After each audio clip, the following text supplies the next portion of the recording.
Hello and I was going to say good afternoon. Good morning, ladies and gentlemen. Welcome to this week's new episode of Breakfast with Boom. I'm your host, Mr. BoomStick XL. And, I see that we have two people here in the chat. Normally, that is not the case. People are saying they're having connection issues. Let me go to the comments here. That's weird. I don't know what is actually happening. Hey, do me a favor, chat. If you are here, if you're still here, just throw me a message in the chat. Okay, yeah, here it is. It's starting to come back. Okay. Let me know if everything is working fine for you on your end. Do you hear me? Do you see me? Because we lost Dreadpool, and somehow Fuzzy's having some connection issues, which are shit. I don't understand what's happening. I pay for the service, and it's the premium payment that I'm making. All right, so everyone's giving the thumbs up. All right, so good. Look. At the end of the day, we're gonna figure it all out. Thank you so much for being here. We have an amazing show. We're gonna keep this one I'm trying to make it a very positive show. Of all of the Xbox conversation in the last couple of weeks, folks, there's been a lot of negativity in the community. There's been a lot of infighting, which is very disappointing. People have left the brand because of certain movements that have happened. And of course, everyone's entitled to their opinion. We're none of a slave for the brand, right? We're not whoring ourselves out for the brand. If the brand makes a mistake, and Xbox has done that in the past, we kind of put them on blast as you should, as and more importantly, a consumer.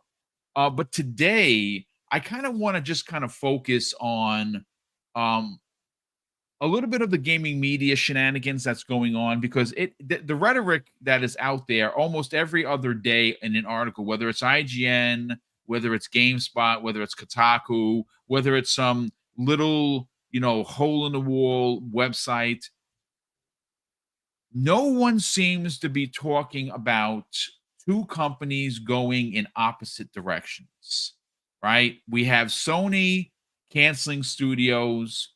We have projects being shut down left, right, and center. But we all seem, and I think we're all a little bit guilty of this, Crispy, that we seem to only be focusing on the negativity when you look at what Xbox has coming this year. It is a stacked deck of first-party games. And those first-party games are only going to be available on your Xbox through purchase, of course, through Xbox Game Pass, and on PC, which is something they've been doing for years. And now you're starting to see Sony liking that taste of money from Helldivers 2. So now we're hearing that there's going to be some, different ideologies being put forth. And obviously, we have a Ghost of Tsushima making its way to PC, which I think that's going to do really well. That's a well-received first-party game. I platinumed it. It is an amazing experience. So I would imagine that that's something that we're going to see do very well for Sony specifically. Let's welcome in everybody here. Crispy Bomb, how you feeling? Good morning. Happy Friday, dude. Happy Friday. I don't know if I have a combo of allergies and Dude, a sickness, but I look like garbage. I hope I don't sound too bad. no, you sound fine. I'm pushing through because at the end of the day, you just got to keep going. And I think I've learned over the years that you occupy your mind and you may start feeling better. So here's to that. And I mean, PlayStation's got a lot of stuff going on that is not good, and Xbox has a lot of stuff that's going good, and yet we don't really talk about the good. So I think we should get into that today.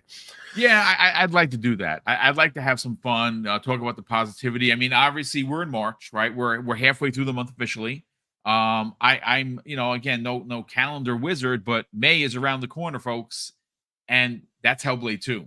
Now Towerborn is out in the semi-wild, if you will. Some people are playing it. I didn't get into the beta. I checked. I looked into my insider program and it's not there. I'm going to reapply for it. I don't know what happened. I didn't get picked. Okay, it's fine. It happens. And I will say this. What I am personally hearing is this game is special. And I think we kind of knew that already, Fuzzy Belvedere. when Jez Corden last year went and saw it. You know, he was one of his secret missions. Jez, I'm looking at you, brother. His secret missions, and he came away like gushing over it. It has multiplayer, obviously. It's 4-player co-op. It has an anime looking style to the graphics. I've heard some people, even before the preview that's out there, talk about it's being compared to Castle Crashers, which is freaking amazing. But it has gear, and it has an RPG system, and it has a hub where you can meet your buddies and meet new people and buy new gear. I'm very excited with what I'm hearing about this game. I cannot wait to get into the beta. And obviously, if I sign an NDA, I won't be able to talk about it. I'm just talking, hypotheticals, and everything that I'm discussing now is already out there. It's not secret source information. It's been reported and in its previews already of what is going to be available to this game. How you feeling, Fuzzy? Welcome, man.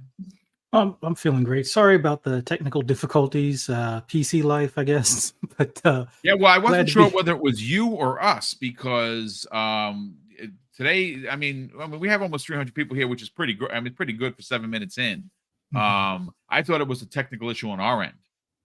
No, it was ever since I have been having this back and forth with Microsoft on was it the 24H2 update or whatever. I'm still on Windows 10. I'm not bouncing to Windows 11 just yet, but everything was working fine until I went through their troubleshooting stuff, and now stuff is not working, and it's almost like, oh, I feel like I'm being forced to Windows 11 now. But all of that aside, glad to be here with you guys. Sorry to bore you with the PC stuff, but Towerborn in kind of like early access / closed beta. Pretty cool that some of the teams that Microsoft works with are allowed to do things like that, so they get feedback directly from the community that will likely play the game. So shout out to PlayStation for not doing any of that and canceling their games before they even get a chance. But hey, a lot to talk about today. I'm pretty sure we'll get into some messy stuff too, but glad to be here with you guys. So let's do this. I mean, it's disappointing. I don't know if and that's what's interesting. I talked about this quite a few times this week, and I don't like regurgitating the conversation, at least for me, but I do like getting other people's opinions that I didn't get a chance to talk with. Right? We didn't get a chance to talk to Crispy about it. We didn't get a chance really to break it down, Fuzzy, because obviously a lot of the stuff happened midweek. And, with all of the cancellations, ladies and gentlemen, that we have seen for Sony, the one thing that I have to say is very apparent is we have not seen any pushback or article writing from the gaming media, asking why or even condemning this, because and maybe, Fuzzy, that's because that's a single player centric community. Maybe that's what it is. Maybe a lot of the journos that are supposedly actual media personnel, and I'm talking about they actually do things, and I really can't comment on whether they actually report correctly or not. We've seen the rhetoric out there. There's been almost zero pushback to the cancellation of The Last of Us 2 Online, Twisted Metal. Obviously, we just learned that Spider-Man's 5-player co-op that's not happening. The latest we're still hearing that the Fortnite X Horizon looking game is still in development after 6 years. I'm gonna be honest with you. I think that's getting the old cancellation as well. Because I don't think that's what I asked for. I don't think that's what anyone in the chat has asked for. It looks like Fortnite. I don't know if someone was like, yeah, that's a good idea. Let's just copy them. I don't think anyone can copy Fortnite. People have tried and they have failed. And I would imagine that this is going to fail also. If in fact that's the case, Fuzzy and Crispy, that means that they have 2 out of the 12 gas games coming out. One is Concord, which we only got a CG trailer, which we don't really know what it is. And fast food delivery service. Yeah, well, I mean there is that. Yeah, I mean you can get a squishy hamburger if you want, which is pretty interesting. And then of course there's Jade Raymond's game, which I'm gonna be honest with you, I'm getting a foam stars kind of a vibe from that. Like let's cash in and let's make a payday ripoff, and people are gonna love it. That's not really the way it works, to be honest with you. Oh, Dreadpool is here. Here he is. He's back. Dread, good morning, kind sir. How are you feeling? Oh, you're muted, brother. Oh no, we can't hear you. Try that again. There you Redo. go. Woo! Welcome. Good morning. On Hey, I'm feeling Friday. great. Oh, What's new, man. brother? What's you know what? We love seeing you here. We love the beard. We love the murder behind you. It looks like blood splatter all over the place. Well, I think what everybody wants to know is what you had for breakfast, because I had waffles today and they were quite tasty. Oh, I guess I'm wearing the right shirt because everybody's got the premature speculation going on. I skipped breakfast. Just had the coffee from Hawaii that we imported. Nice. So, What do you think? Now, why do you like it? Is it strong? Dude, it is smooth. Oh, nice. It is very smooth. So Is that the Kona blend? Kona, I think. Yeah. I gotta try. I've never tried it. You said you enjoyed it, and now I'm gonna have to look for it and see if I can import it myself. I love coffee. I'm cheap. I get the pods. I get the Dunkin' Donuts French vanilla. I slap it in. It goes. It's delicious. It's good. Yeah, we do the Dunkings, but at the same time, when we do our own Keurig stuff, we definitely like the Hawaiian brands. And there's one particular that's a dark roast. It does not taste like a dark roast. It is very smooth. You know how iced coffee, if you do the cold brew, how it's sweeter and it's less bitter. This is the same thing. This is why I'm like, ever since I'm hooked. I don't know about the caffeine part of it, but it's really good. I don't have to put as like I switched to the Italian sweet cream. I could drink that stuff straight without it. So all right, not bad, not bad. I mean, listen, listen. If coffee can sustain you until we're done, good on you. For me, I need some blueberry some waffles this morning. That's exactly what I had with a nice 16-ounce cup of coffee. So yeah, I'm good.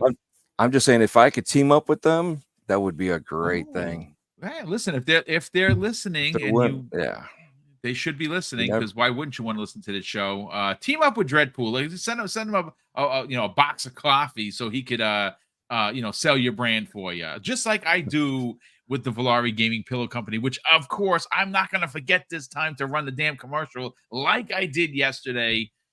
I hate getting old, man. It's funny. I back in the days before I actually knew what I was doing, and you can actually have like notes on your screen. I send pictures of people. It's hilarious. Like, I used to have pages of shit all in front of me, and I would pull the pages down, like after I was done with a topic.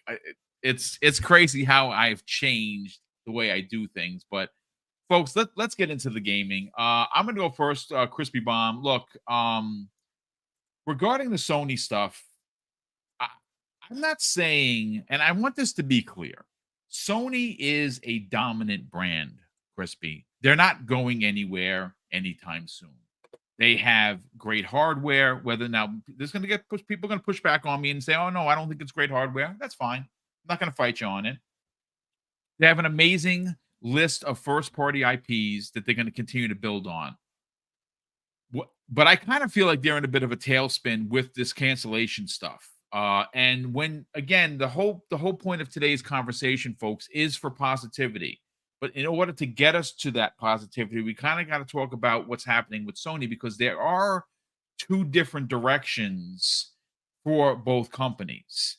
And I don't think anyone is talking about what's happening on Sony. Yes, Dirk Griggity's talking about it. I'm talking about it. The Black Viking and the Longhouse dudes, they're talking about it. The Iron Lords are talking about it. Mav and Pong and Steel Rain. And obviously, Living Split Screen on Saturdays, and of course the Gaming Circle podcast with Everborn and Asante, they're talking about it. And we don't have to get slanderous. We don't have to get disingenuous, Crispy. We can just simply do what you're known for, the crispy truth.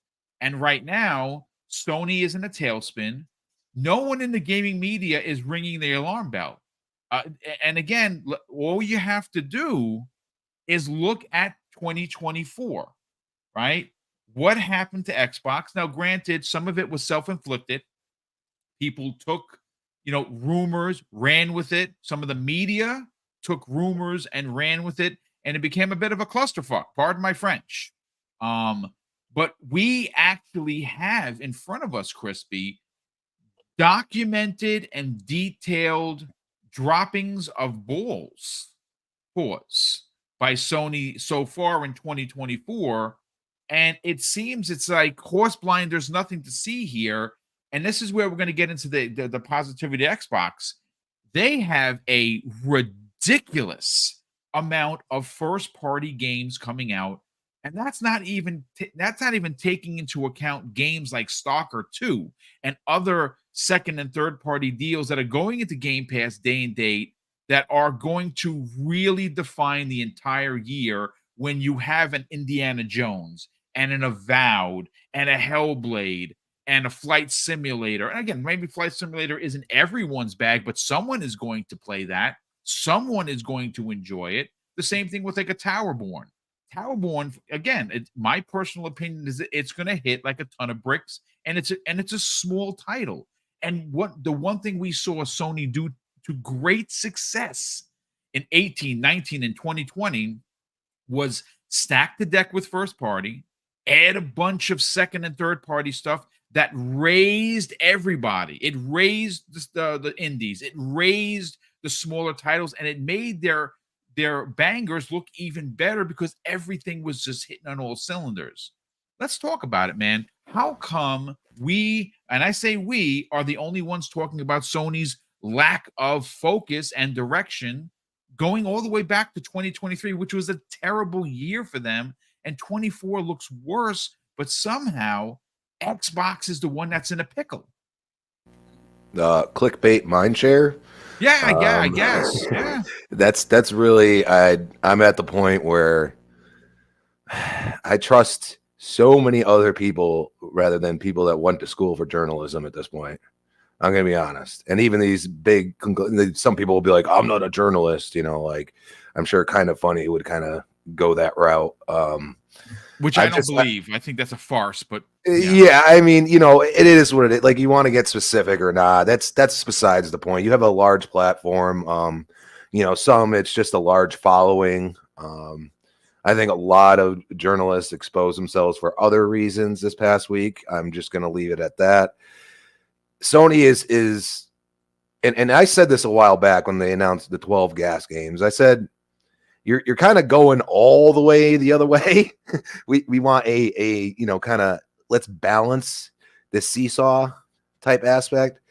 And now they go all the way back the other way.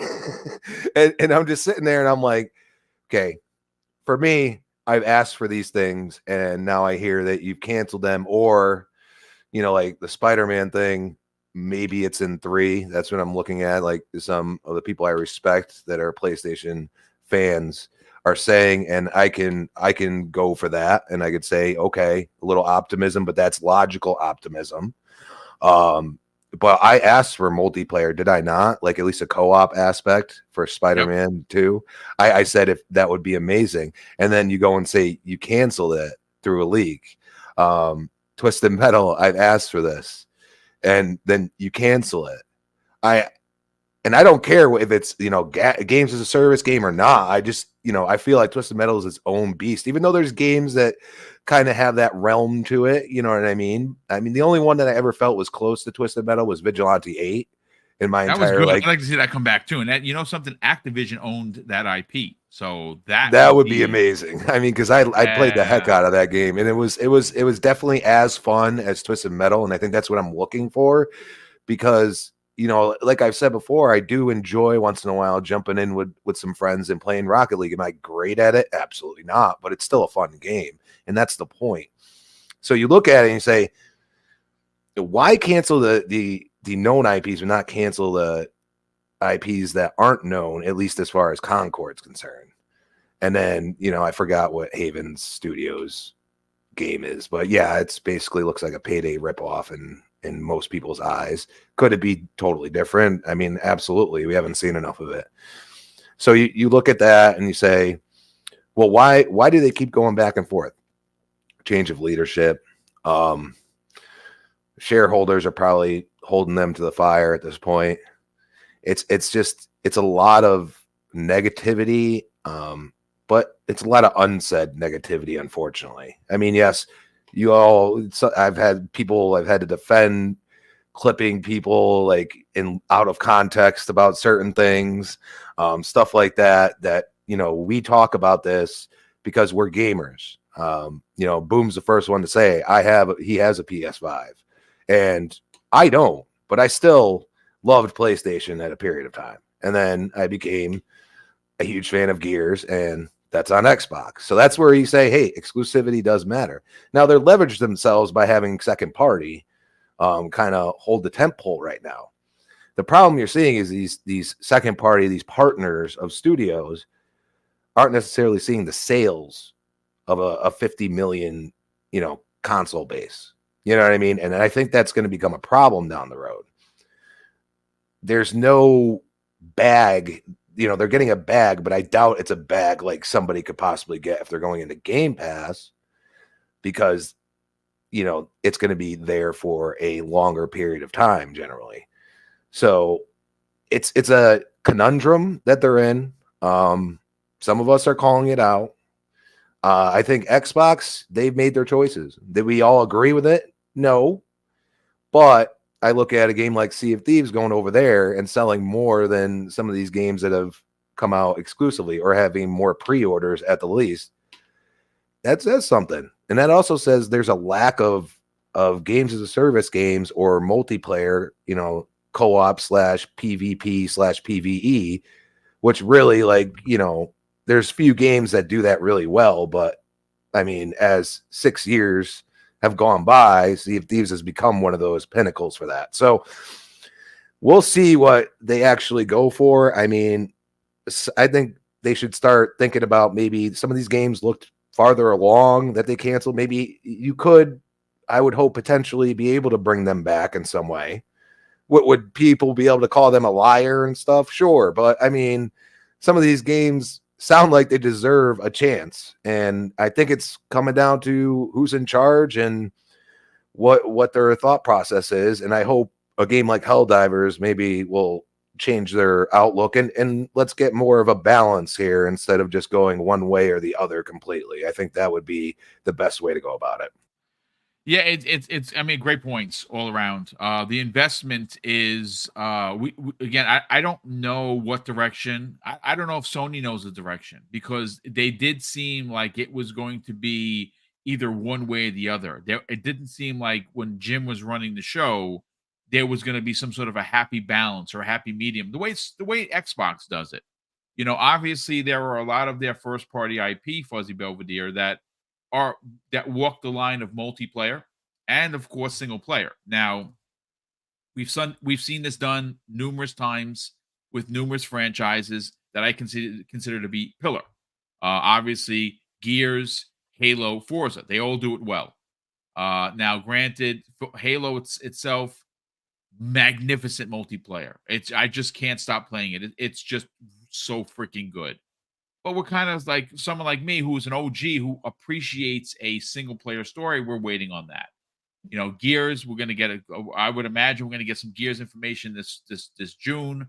Maybe we even get the drop of the, you know, the rumored, you know, unicorn, if you will, of the Gears collection coming out, being redone. Hopefully that is in fact the thing. And I'm going to stand on my square, and if I'm wrong, I'll come out and take the L, but I heard it's real. And that it exists, and we're going to see it. Hopefully we see it this year. But I think what's interesting is you take what happened last Friday, with Deviation Studios. Now, they were second party. Mm-hmm.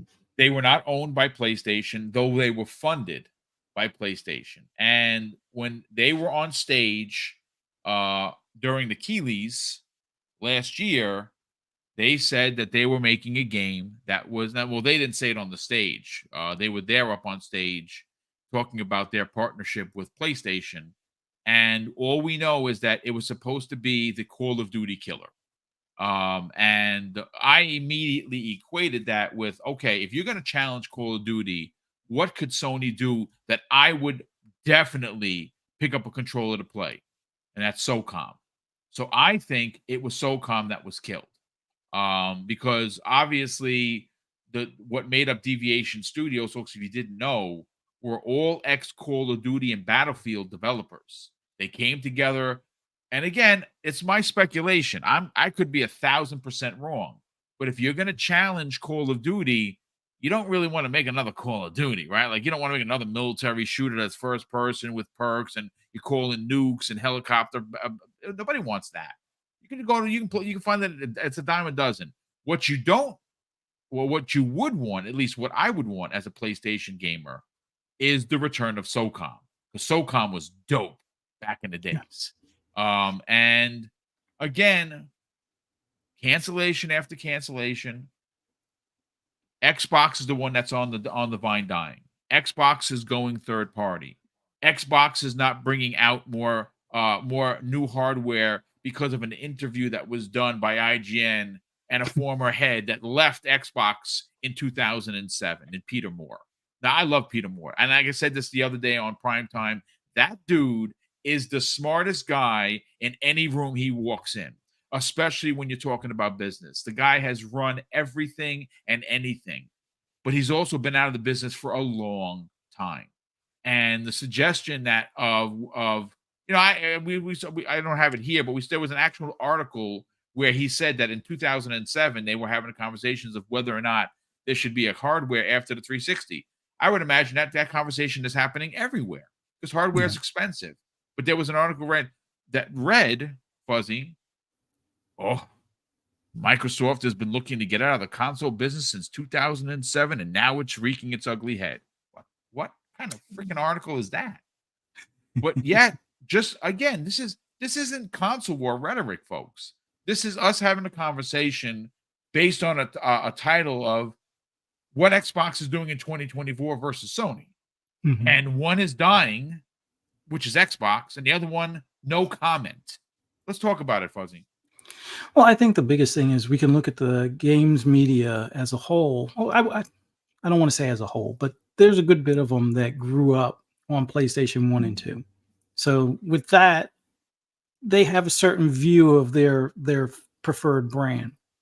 And when it comes to Xbox, you have to admit that there's still that cloud from, Bill Gates and Microsoft being, that big bad company energy that still looms over Xbox. So with that being said, the games media has always wanted Microsoft as far away from gaming as possible, even though Microsoft has been in gaming longer than Sony when it comes to things like Flight Sim, and if we want to count Solitaire or Minesweep and a whole bunch of other stuff. But in the grand scheme of things, I think a lot of them have always viewed Microsoft as the outsider that should get out. Meanwhile, PlayStation being the ones that were kind of tricked in. Well, I wouldn't say they were tricked into it, but they were shafted or tricked as far as their participation with Nintendo. And Nintendo's like, yeah, we're going a different way. And Sony decided, all right, well, we're in it and we're going to be in it to win it kind of thing. So with all of those things, I think the games media beholds Sony in a different light than Xbox and have done so for the past 20 plus years. So it's to kind of be expected, although I don't necessarily agree with it. I've had my own gripes with Microsoft on the PC side of things, and that caused me to not bother with Xbox until the Xbox One generation. But in the grand scheme of things, there's a lot more going on with Xbox as far as having a roadmap, having games lined up for this year, next year, and probably the next 5 to 10 years without much of a hiccup in the future kind of thing. Meanwhile, we're getting word that we may not get a first party game from PlayStation until fiscal year April. 2025. April. Yeah. So it goes to show that there is some blindness or some blinders on the games media to some extent. They're fine now with third-party games, although they weren't fine with third-party games in 2022 when it came to Xbox, even though they still had first-party games, but those didn't count because they weren't AAA.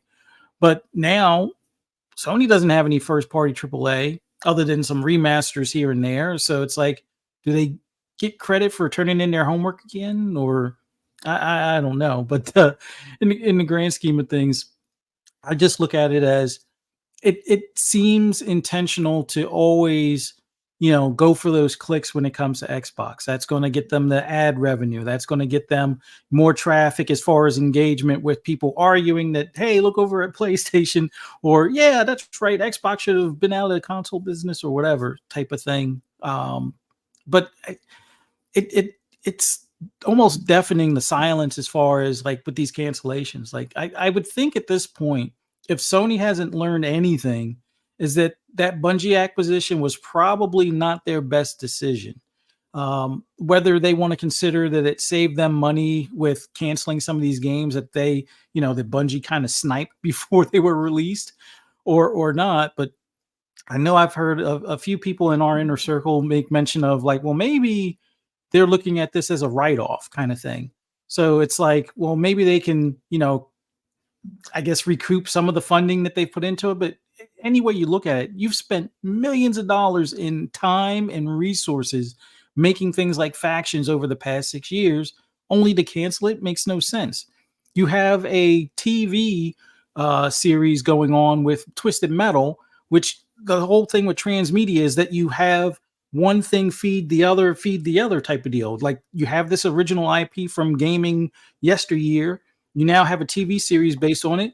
What better way to have that, ramp up just before you release a game, in the modern era?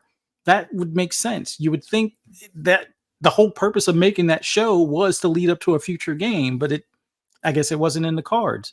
And like you said, putting two and two together with, former Call of Duty and Battlefield devs working on a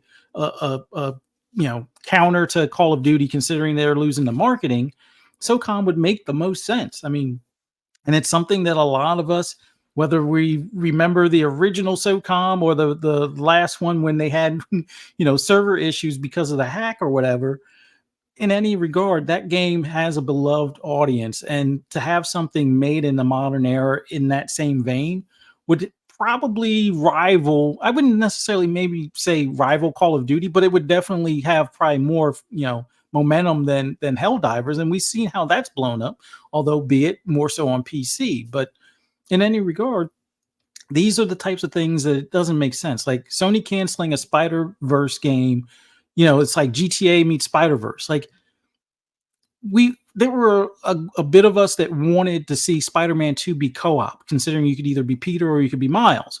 That would have made sense.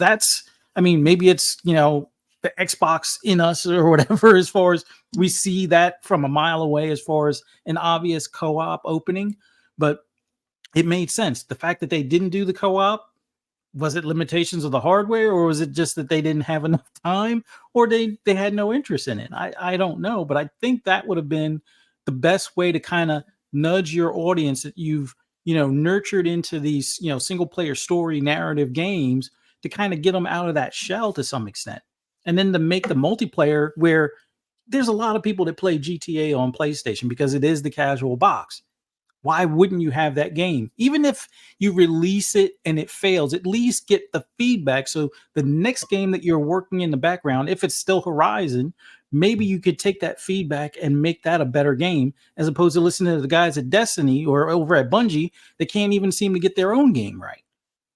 But I digress. I just think it's weird that the games media is kind of overlooked, Bungie still burning its own self down to the ground, or that, fair game is probably, especially if it's not a PC day and date, although fingers crossed for their sake that it's a PC day and date, just so that thing lasts longer than a Foam Stars kind of deal.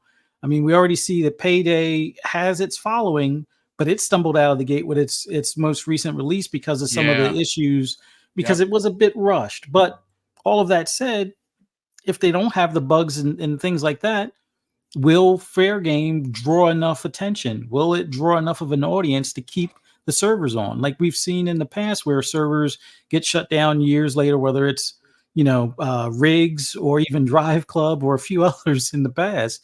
Like I think, was it Gravity Rush was another one. There's just things that, Sony needs to still kind of figure out on their own.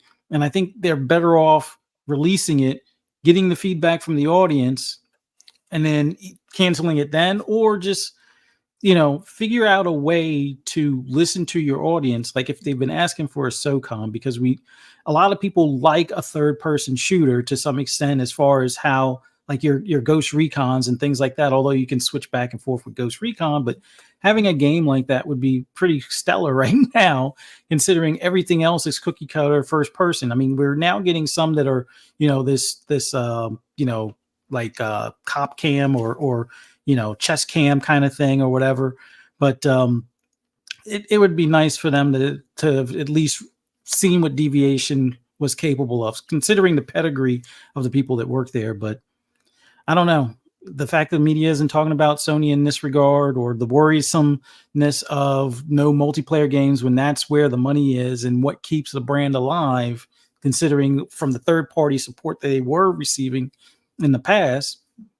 I don't know. It just feels like they're like their house is on fire, but they don't want you to pay attention to that. They want to pay attention to, the neighbor across the way that painted their white picket fence blue or whatever, and they don't like that because it doesn't match the rest of the cul-de-sac or something stupid. I don't know. That's all I got. No, you're 1,000% right. One of the things that you made mention of that was very interesting was the Hellblade release, the dual release, PC and PlayStation. Now, obviously, the numbers, folks. Again, I got a lot of pushback when we were talking about this. Citing that PlayStation players weren't playing it. Right? They just weren't. The majority of the numbers were coming from PC. The majority of the numbers still are coming from PC. What's interesting and also depressing and disappointing is that if they would have pushed forward with what we believe to be a SOCOM game, SOCOM in its nature is incredibly different than a Call of Duty shooter. It is a third person game. Now, obviously, it's been a long time since they've done it. I would imagine that in not to look like everyone else, it could have remained third person. It could have been a third person looter. I don't know if it was going to be a Warzone based thing or it's going to be team versus team or maybe both for that matter. But if that game releases, right, it has the name SOCOM in it, which would, of course, attract people to either come back to PlayStation that left, right, or get excited because, I don't know, they have a multiplayer game now that maybe people want to play. Now, if they were getting fancy, you could have done AKA Gears of War type of release. It could have had a single player campaign, which would have been dope, and a whole multiplayer side of it for anyone that wants to get into multiplayer. And it could have been the cookie cutter, color by paste by numbers, copy of your friend's homework, Call of Duty 16 versus 16, 32 versus 33, whatever.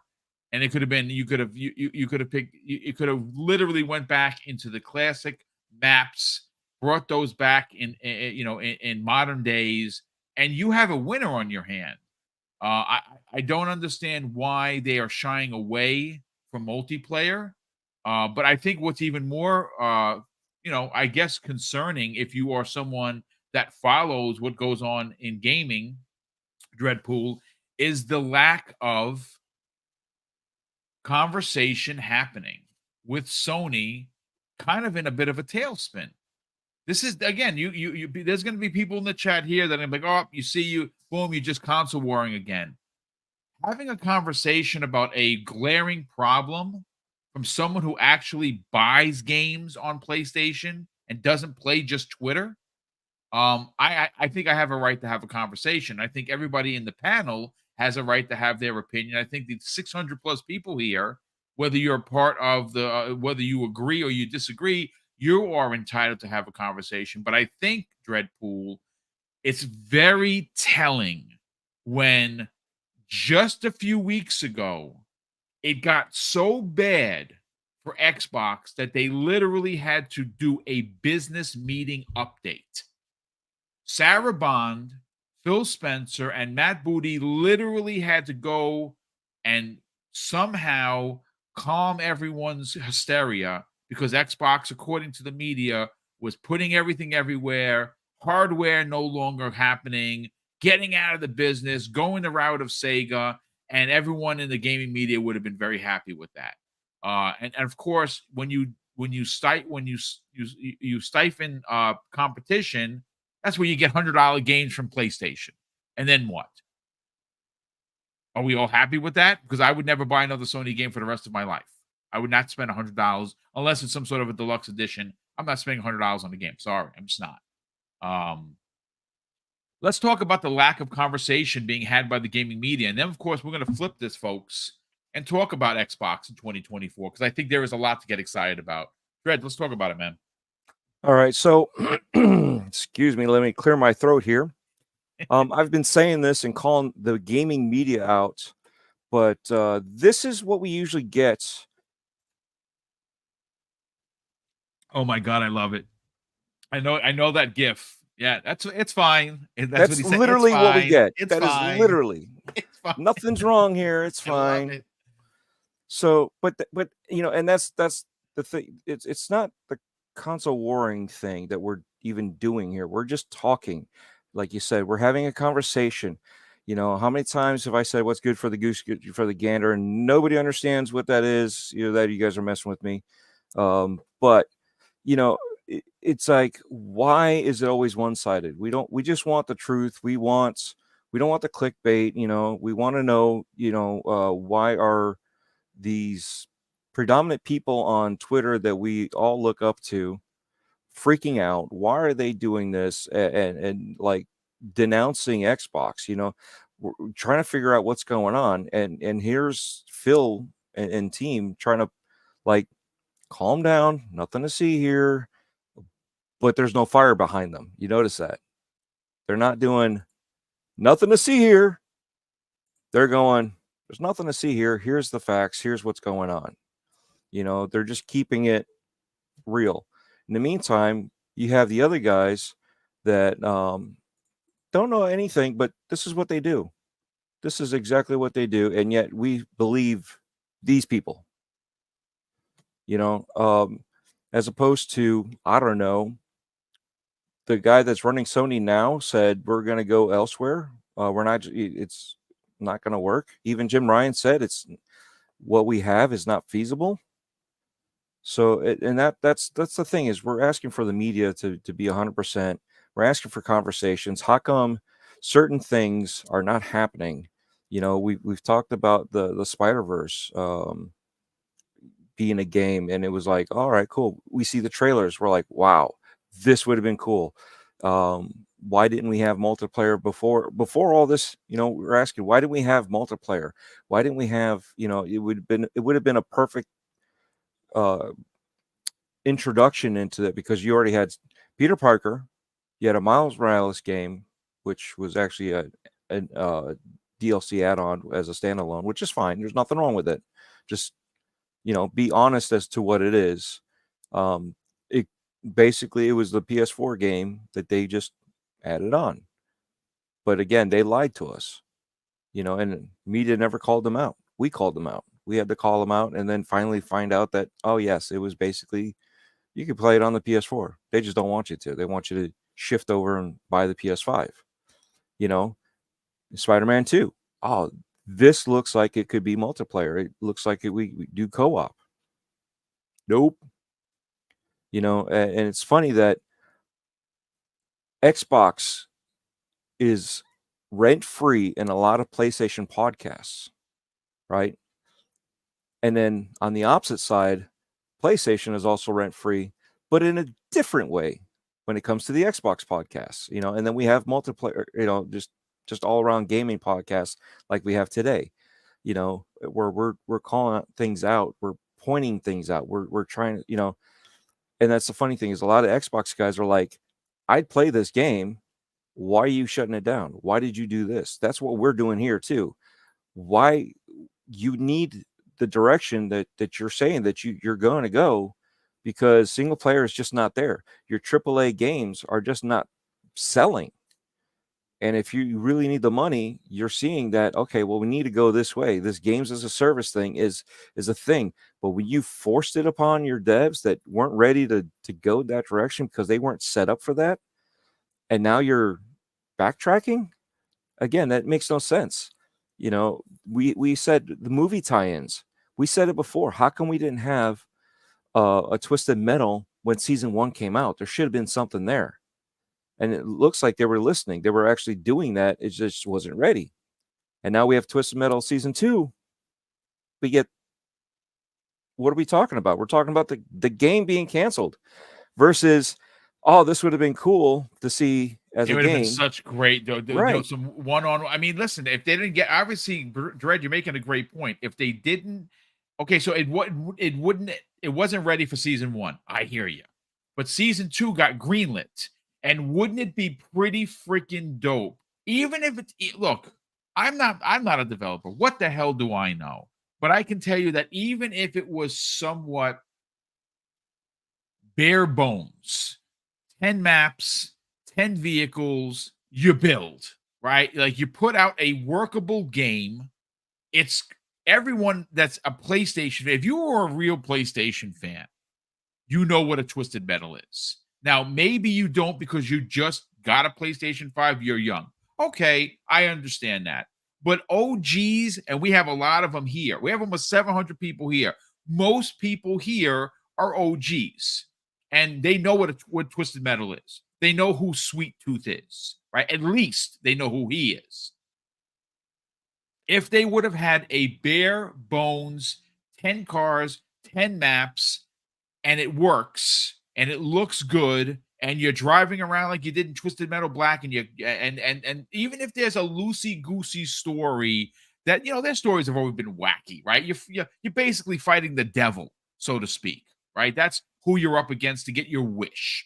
Win this contest, get your wish against the devil. He's not called the devil; he's called something else. It's fine. That would have worked, and if you could have released that, at least it had bones to build on. Yeah. I don't know, man. I don't know. But and that's the thing, though, right? We could have had a games as a service, and I know again, there's a lot of terminology that a lot of people do not like change. Remember what we talked about last week with mud pies? All right, a lot of people don't like this change thing because games as a service is a bad thing. Well, is it really? Because Sea of Thieves was like the number 1 last week. Actually, it was actually out of the top 10 for Europe. It was 3 out of the top 10 and 2 out of the top 10 here in the US. And so by the again, way, in other countries, FYI, just saying. Yeah. So again, yes, and that's the thing, though, right? Sea of Thieves versus Twisted Metal. Sea of Thieves has had how many years? Twisted Metal's coming out now.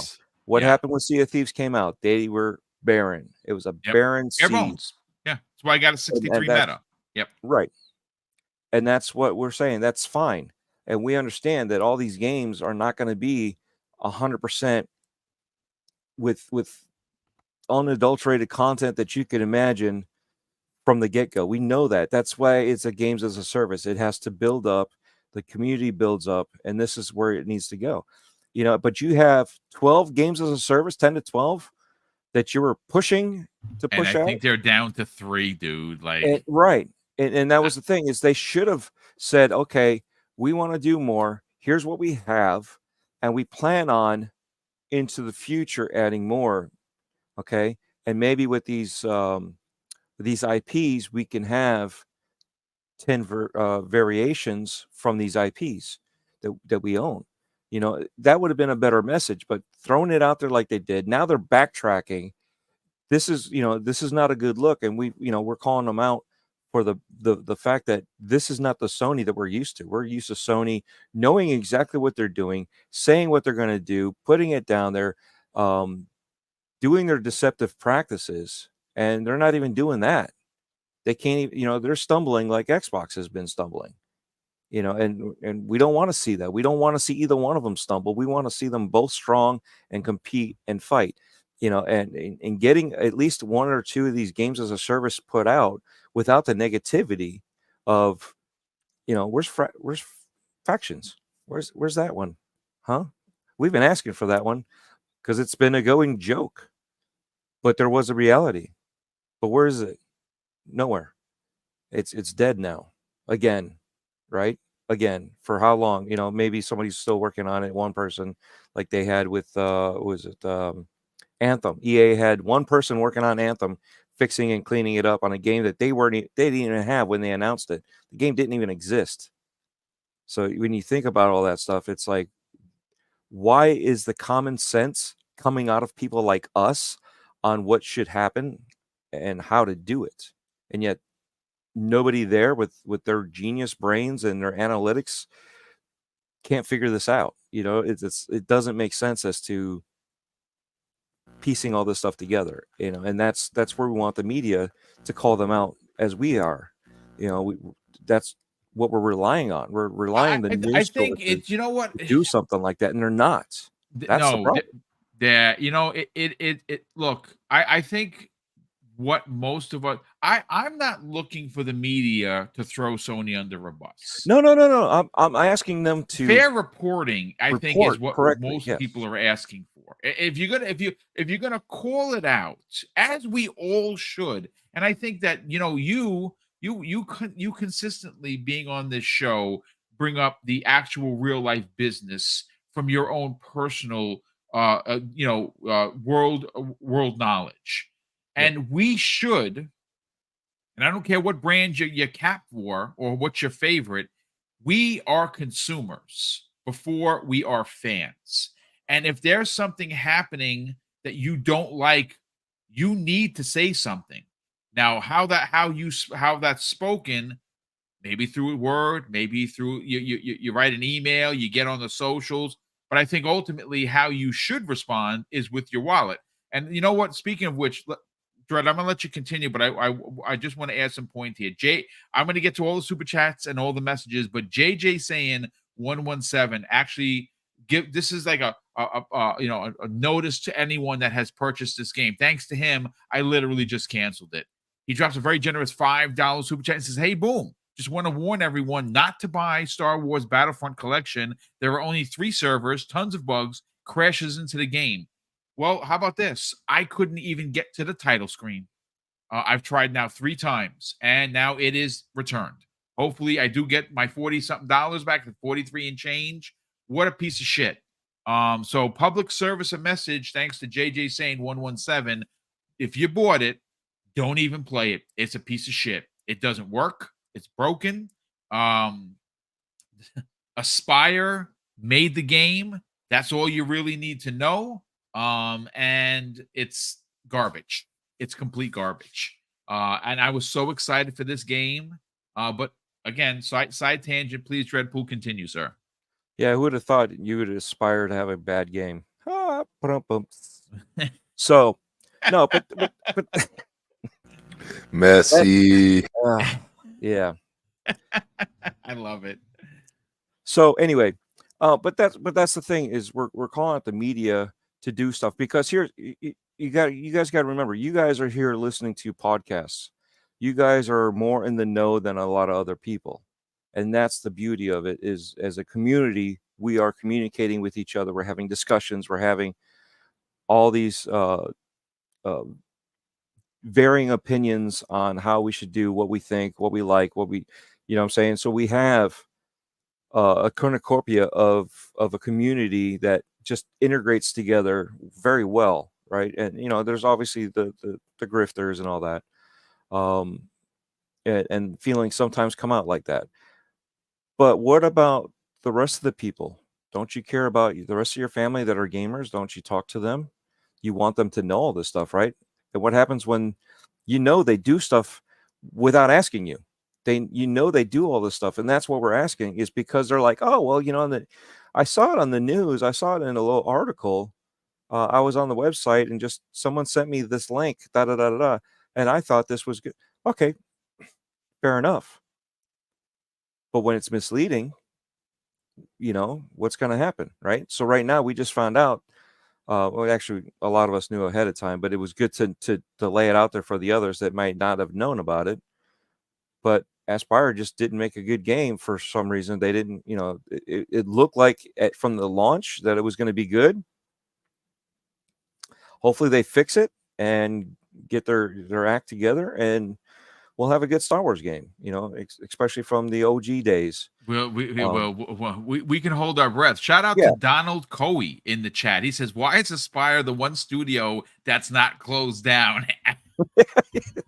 He's not wrong. Honestly, he's not. I mean, you look.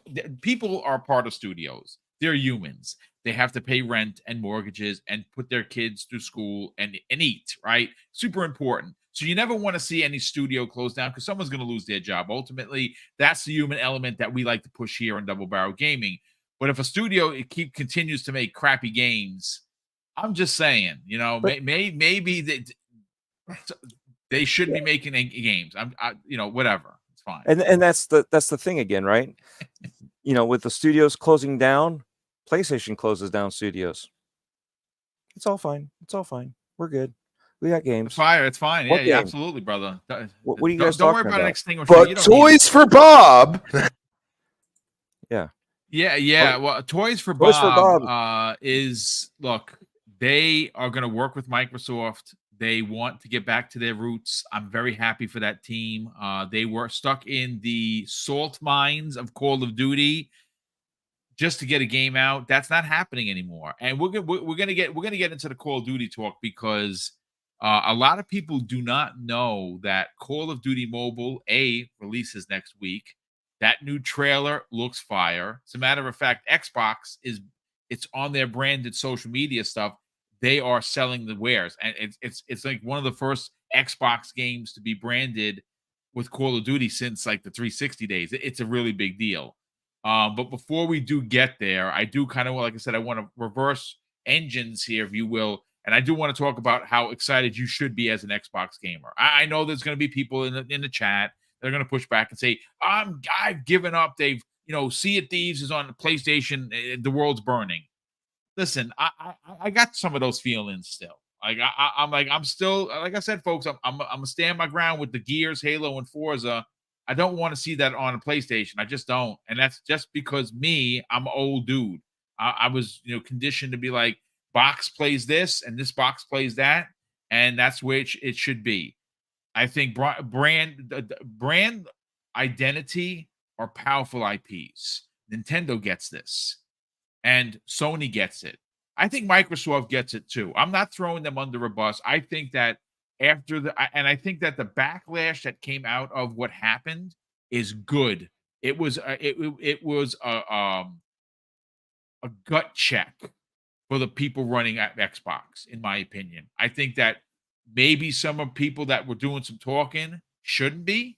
And I'm not talking about Sarah, Phil, or Matt. I'm talking about other people shouldn't be talking because they're looking at it from the business aspect. Yes, it's a business, but your fans matter. We matter. And our opinions matter. You know why? Because our wallets matter to you. So if that's the case, you got to listen to what we're talking about. But Fuzzy, I'm going to bring you back. I'm going to actually, I'm sorry. Let me go to Crispy first. Crispy, so we're in the third month of the year, right? There's been a lot of news in 3 months. If you look at any 3 block of months in the last couple of years, this has been a busy one. A lot of negativity, a lot of dysfunction within our community, a lot of infighting, a lot of disappointment for me personally because I'm I'm a happy-go-lucky kind of dude, right? Like I'm shake your hand first, and you really got to force me to punch in the face. Like you got to really push me. I'd rather I say this all the time, folks. This is my saying. My dad had a bunch of them.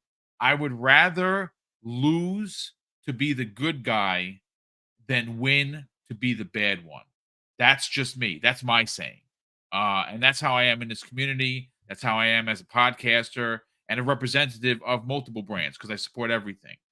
And this last couple of months has been really busy. But somehow I think what we moved away from is what is happening for Xbox, Crispy, this year. Now, granted, there were a lot of rumors, like a Gears collection, right? We've seen stuff like South of Midnight be rated in other countries, which suggests a release is imminent, right? We've seen the guys at In Exile continue to talk about their time travel game that it looks amazing. You know, they're doing these funny videos. They're saying that we should talk instead of talking about tacos, they want to talk about freaking Clockwork Revolution, as they should. That's a possibility, but we're not putting that as one of the games coming out this year. It's a rumor. It's a possibility. But when you take some of the rumors of why talk about a game that's 2 years out, as much as they've been doing it like clockwork, why see a game get rated in other countries like South of Midnight if it's not coming out this year, right? Why? That game's been in development for 6 years. But we've seen a lot of us, including me, I think we're all a little guilty of this, not really looking at what is happening for Xbox. Every game releasing this year, whether it goes to another platform in a year, 2 years, 5 years, 10 years, I couldn't tell you. What I can tell you officially is that every game that we're going to talk about right now is releasing on an Xbox this year in Xbox Game Pass, and that includes Indiana Jones, which looks it's my most anticipated game, and that's because I'm old. That game looks freaking amazing. And if you are a fan of Seabreeze, who a lot of the devs over are on that team right now, they brought us the Riddick games. And if you played those Riddick games, you know exactly what I am talking about. You got Avowed, you got Towerborn, you got Flight Sim, you got a Hellblade, Hellblade 2. The deck is stacked, and everyone that is an Xbox centric fan, you have a lot to be excited about. I think that we kind of lost our way, and I'm putting myself on blast. I kind of feel that we as a community are not really appreciating what is happening for us as gamers, especially when you look at the other side that has no first party games. And when I say first party, I want this to be clear. Shout out to Hargeet Chani. I don't know if he's in the chat. He might be. I might have missed him. He's like, well, boom, look, to be honest with you, they kind of do have a first party game in MLB The Show and the DLC for Destiny. And he's not wrong. That is correct information. But what I'm using, the logic that I'm using is what was used for PlayStation gamers and the gaming media, where if it's not a first party game that's exclusive to your box, it doesn't count. They said that. I didn't. So that's where the chalkboard that you see for the thumbnail has all these scratches for Xbox and a big donut for PlayStation, because they don't have any first party games that are not coming to Xbox or other platforms. They're just not. And they don't. And that's a problem. Let's talk about the positivity of Xbox, brother. Let's talk Fuzzy. Crispy, I'm sorry.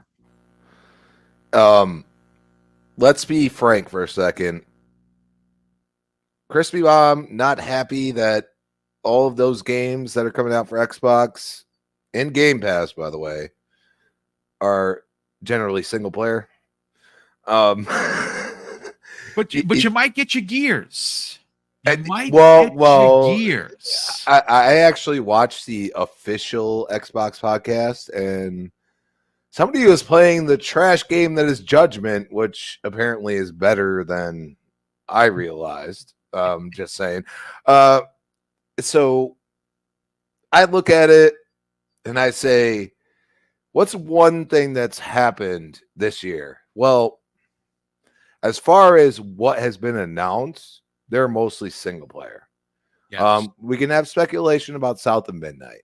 And I know there's controversy around it in some way, shape, or form, but I don't feel the controversy is as loud as people actually realize the game's aspects of it. So we'll see what happens with that. Is it going to come out this year? You don't know. But we have a roadmap, and this roadmap is generally single player. Did they cancel a bunch of multiplayer while they're coming out with the single player? And that's where you go and look at the other side and say, okay, like we've been asking for single player story driven narratives. Okay, even though I'm not a fan of them, the people I respect, people that want them, and they have a gripe that has not been to fruition. It hasn't happened. And this year happens to be the year where you're going to get single player. Okay, you're going to get those story driven narratives. How do you feel about that?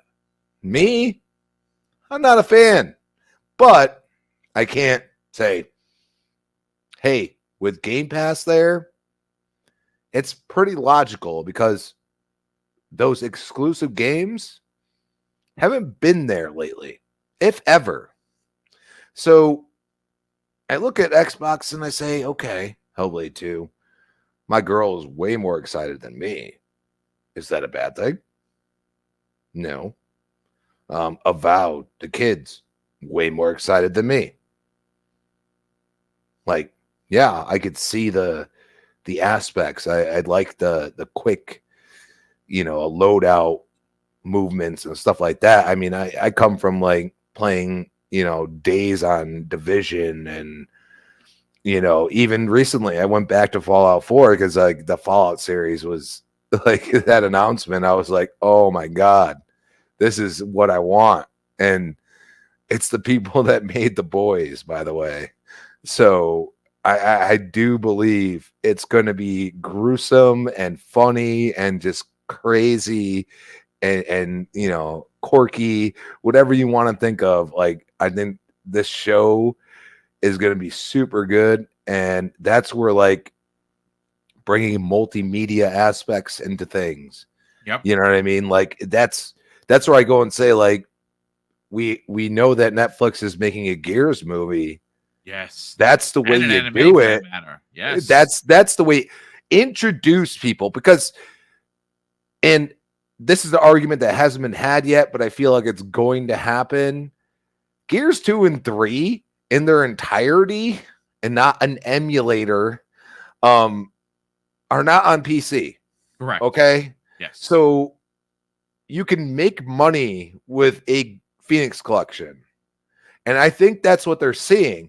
And why not, if that's the thing that they've been working on the most right now? Because I believe Gears 6, they want it to be like the pinnacle of UE5. Yes. But this might not, the Phoenix collection might not be the pinnacle, but it will be a huge step from what they were. And you throw Gears 2 and 3 on PC because they've had success with Gears Ultimate Edition on PC. You understand what I'm saying? So you look at those things and you say Gears 5 is prevalent in all these other stories, but let's go back, because that's what the movie should do, correct? I mean, it should start at the beginning in some way, whatever point they want to go to. That is up to them as a creator. And that's where I go and say Xbox allows creation. They allow somebody to make a South of Midnight, or somebody making a Avowed, because they feel that Game Pass, it's just going to add subscribers. It's not going to subtract. Some people will not like it, but they have these other games that are on Game Pass that they go to. I mean, who are we to say that Call of Duty doesn't drop like all of these old games on there, and that like reinvigorates, like, people being like, yo, Game Pass is incredible.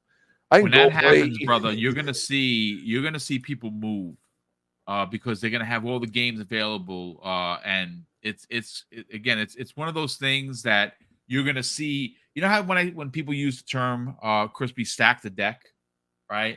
Like, that's what Xbox is currently doing.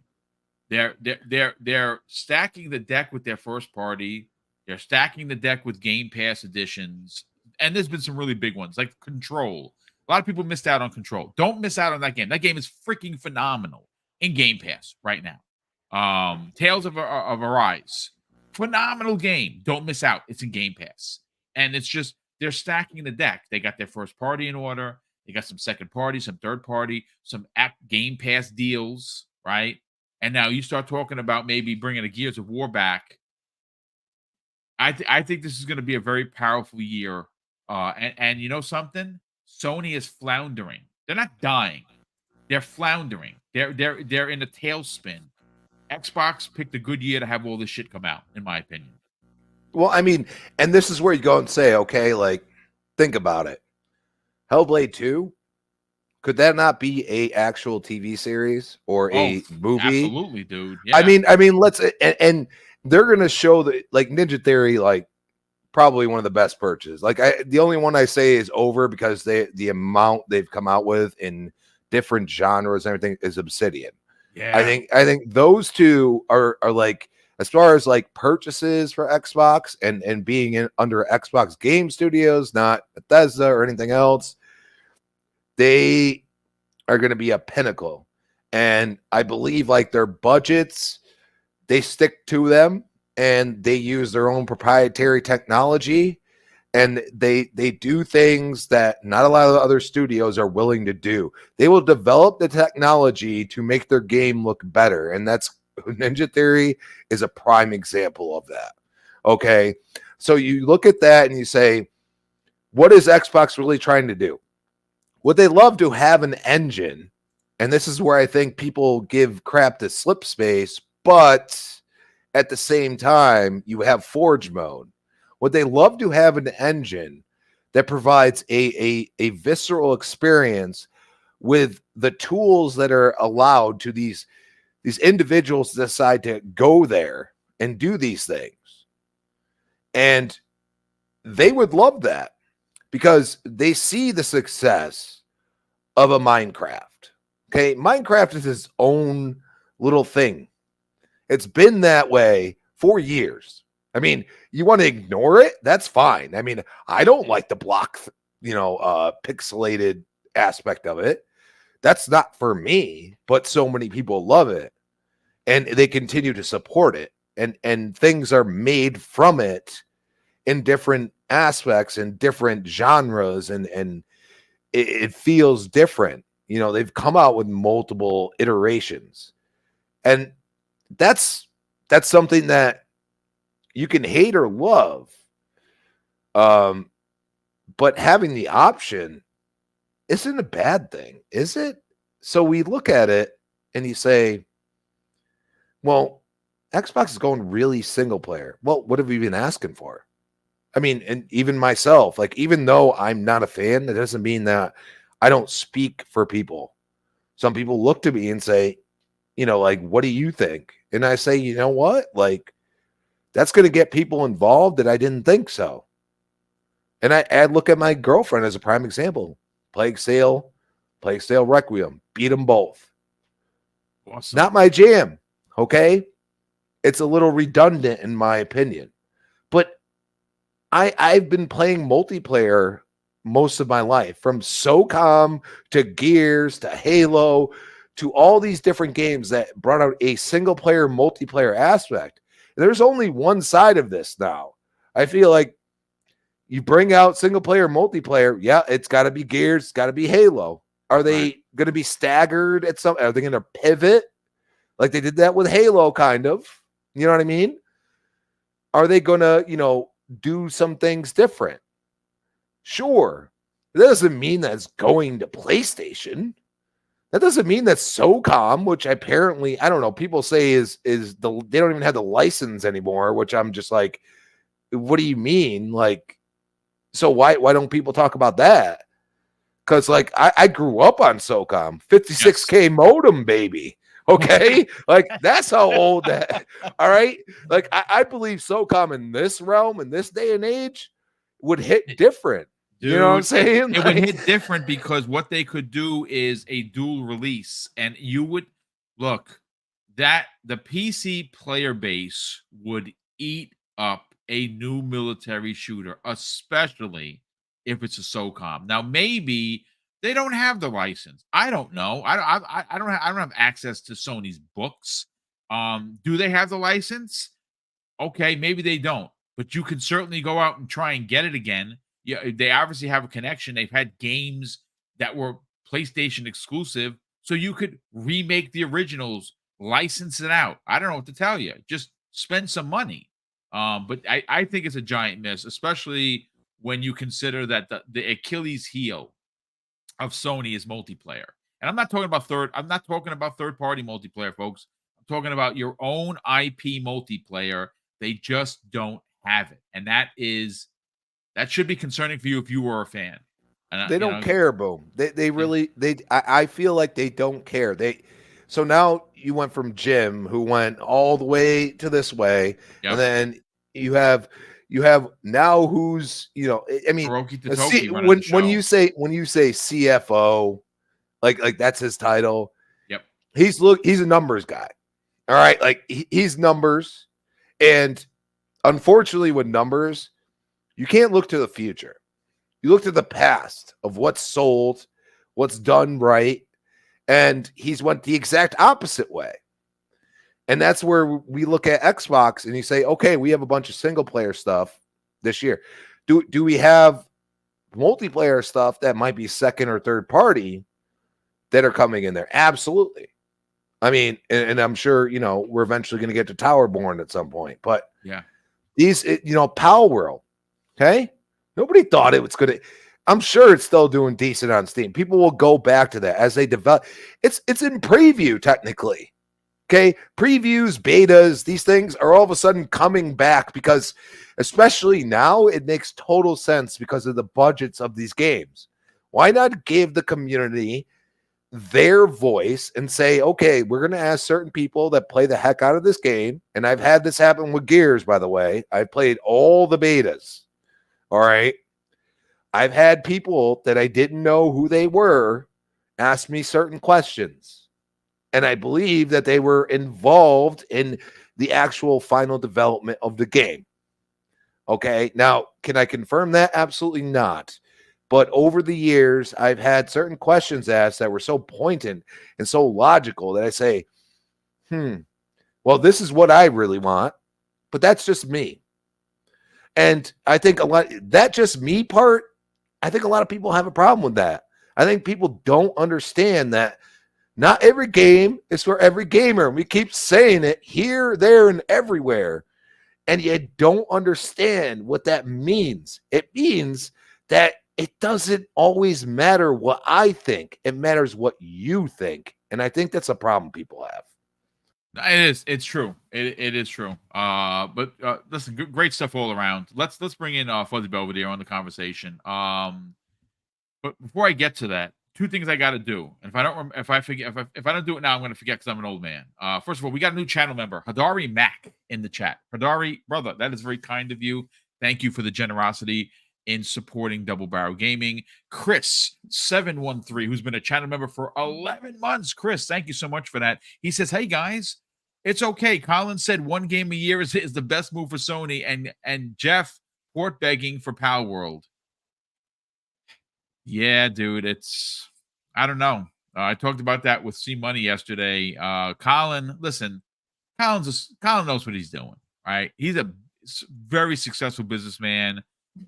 His games media, network that he has makes a lot of money, and he's supported by fans that believe the stuff that he's putting out there.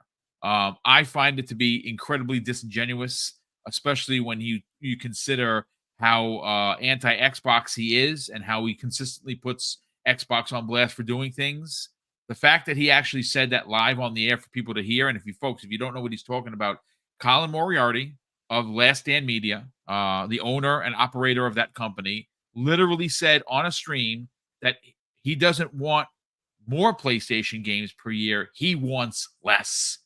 Less is more, according to Colin Moriarty, and that they should treat this one game as the meteor from space to come down and hit like PlayStation games are known for and focus on that. That to me is that's lazy. I disagree with it 1,000%. And again, it's rhetoric that I have no time for. I'm sorry. It's just ridiculous. One game a year, that's okay. Less is more. Sorry, I don't buy it. We have here Lad, welcome to the program, brother, and thank you. He's been a channel member for 16 months. Dude, that is crazy generous of you. He says the size and scope of Xbox games in 2024 is a dream lineup. Fantastic show and panel. Brother, thank you so much for the kind words and, of course, the continued support. Chris R. in the chat drops a very generous $5 super chat. And of course, he did say that about good morning, all. Just want to say modern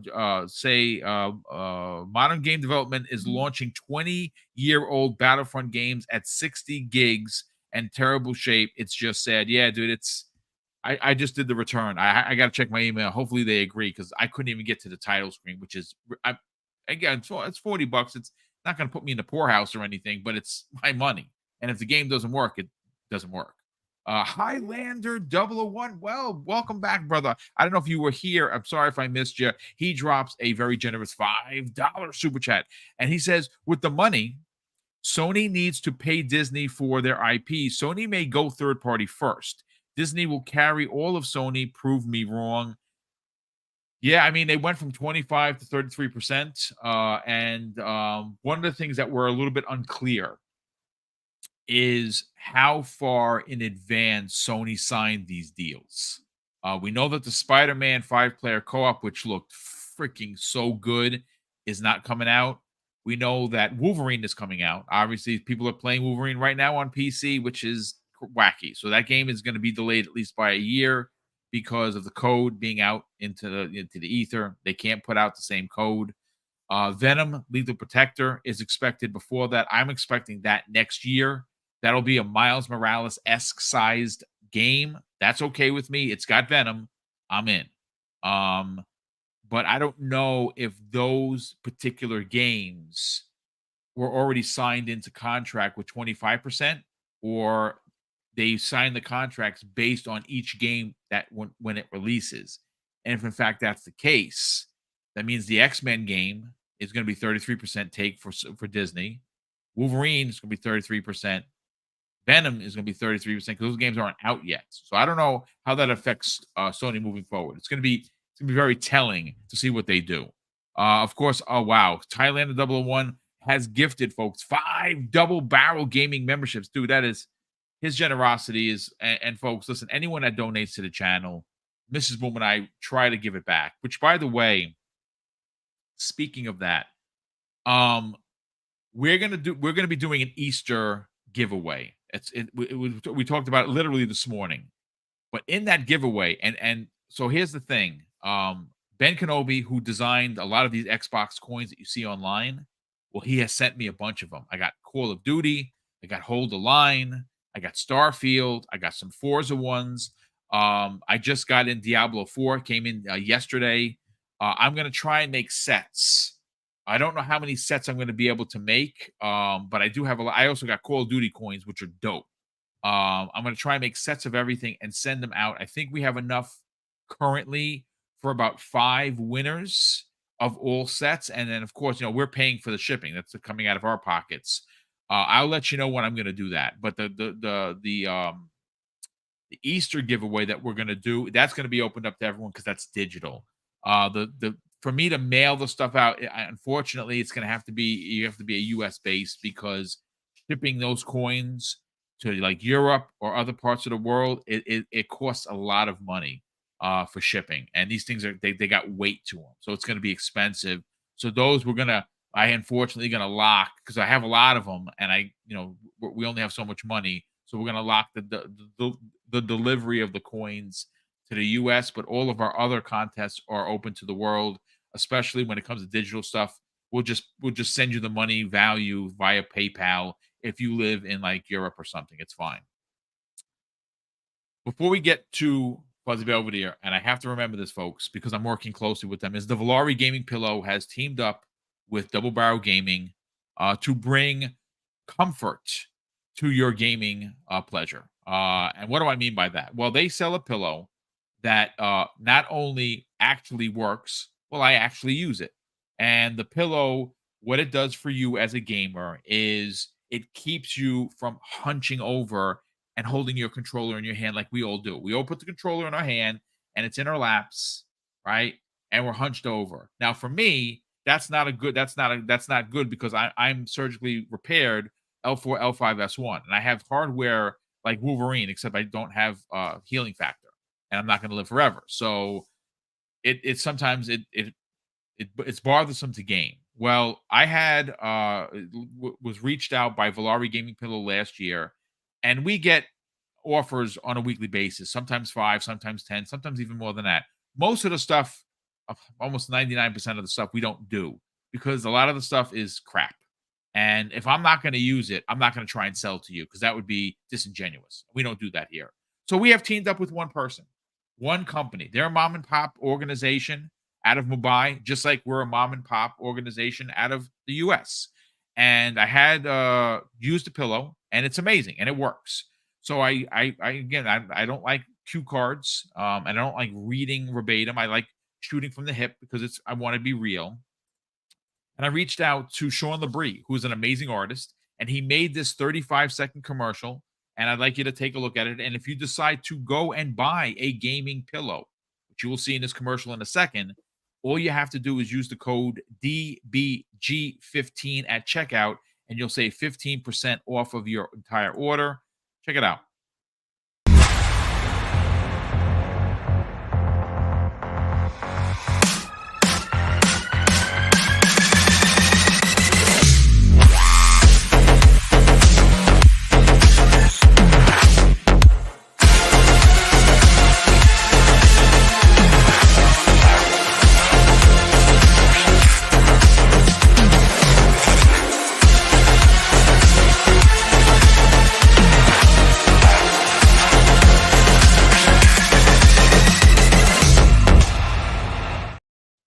And there you go, ladies and gentlemen. Again, I when I did the commercial, I actually had people like, I'm unsubscribing. Boom, you're a sellout.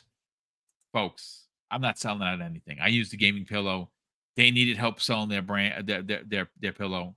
They came to us. They sent me one for free. It's great. That's not the one I use. So I gave that away, the free one. The one I use is the one that was gifted to me by King David himself. And it's Iron Lord. The Iron Lord pillow, I'm not going to front, is dope. It's their branding. It's gold. It's black. It's flashy. It's who the Iron Lords are, right? As a group. So I use their pillow. I am in the process of having a pillow designed for double barrel gaming. I'm working with them. They did the patch. It looks really good. It's the new logo. Oh my God, it looks so good. As soon as we figure out the colors, I'll let you guys, guys and gals know. But again, check out, if you're interested, go into the show notes. The link is there. DBG15 at checkout, and you save 15% off. Fuzzy, again, apologies for not going to immediately. I had to remember to do this because I am an old man. Let's talk about Xbox in 2024, because again, I think that we are, as a community, all guilty of focusing on some negativity, right? And again, it's in our face. We talk about it. I don't think any of us are being negative to be negative, to sell a brand like some other sellouts do. I think we are, focusing on the negativity because it is the conversation of the day, and I think we need to talk about it. But I think that what gets lost in that conversation is how freaking amazing Xbox is going to have of a year. It is going to be a banger of a year for first party. Let's talk about it, man. Well, the first thing I would like to start off with is the support that they continue to do for ongoing games. Like, there is more support for Sea of Thieves, even though, yes, it's going on other platforms, but there's still more content constantly being rolled into the game. Same thing with Forza Motorsports. They're doing updates. They're listening to the community and changing a few things while still adding cars and tracks. Now, there wasn't a track this go around, but there will more than likely be a track with the next update. You got things like Halo. We finally got where seasons are on a regular cadence, and they are giving you the content that people have been asking for. And yep. With the the Forge, you still have a lot of different modes and things like that people create on a regular basis. Same thing with content still coming to Forza Horizon 5 and having updates, weekly cars, things along those lines. You always find that they're still supporting the games that are out there currently. Same thing with Grounded. So before we even get to the new stuff that's coming. Just know that all of their existing games have some form of support. Even to as far as like with Bethesda, with Fallout 76, they're still getting content and stuff. So with that, we still have Hellblade coming in May. We still have Avowed coming later this year. We still have the special guest with the Square Enix with the was it Mana coming later this year. So there's a lot of things from the showcase that they showed early this year that we're getting. Sure, I know a few people would like to have gotten the things a little bit, in the earlier half of the year. There is the closed beta for Towerborn, which will likely release later this year. If you're lucky enough on the what do you call it, the Insider Ring, hopefully if you apply to it enough, you'll see it available, much like they did with the Halo run before it was released, where they had the multiplayer in the Insider program. You have Flight Sim 2024 coming out, which is going to be just more. It's going to be more than just flying the plane. You're going to have activities on par, but with flying vehicles, similar to like what you would see with Mud Runner or Snow Runner, where you can rescue people or you can fly missions and things like that, to add a level that wasn't present in the previous Flight Sim game. So that's going to be an expansion. Well, it's not an expansion, but it's an expansion on what was already a great game to begin with. You have the summer showcase coming up in June, which is more than likely going to give us the back half of additional games that are coming this year. And I kind of feel we're going to hear something about Perfect Dark. I could be wrong, but I know that that's in a playable state and has been that way for some time. Can't say much more than that, but just know that there's a lot of things on the roadmap that are still coming to the console. And I know there's a lot of FUD and annoyance as far as, well, they shared their games. And I keep on suggesting, just put somebody in the Crash Bandicoot outfit, whether it's Aaron Greenberg or any of the fan base that want to volunteer, like myself or Boom himself. I will do it, but you know what? I'll dress up as Spyro. You dress up as Crash, and let's get out with mega horns. It's fine. Yeah, I would do it right now. Yeah, but Xbox has so many games that it now has to share with its competition. That's how full their lineup is at this point. And they are getting to the point where you can expect something every quarter. Yes, it's a little misaligned per se, but if you look at Game Pass, you still have things coming there day and date.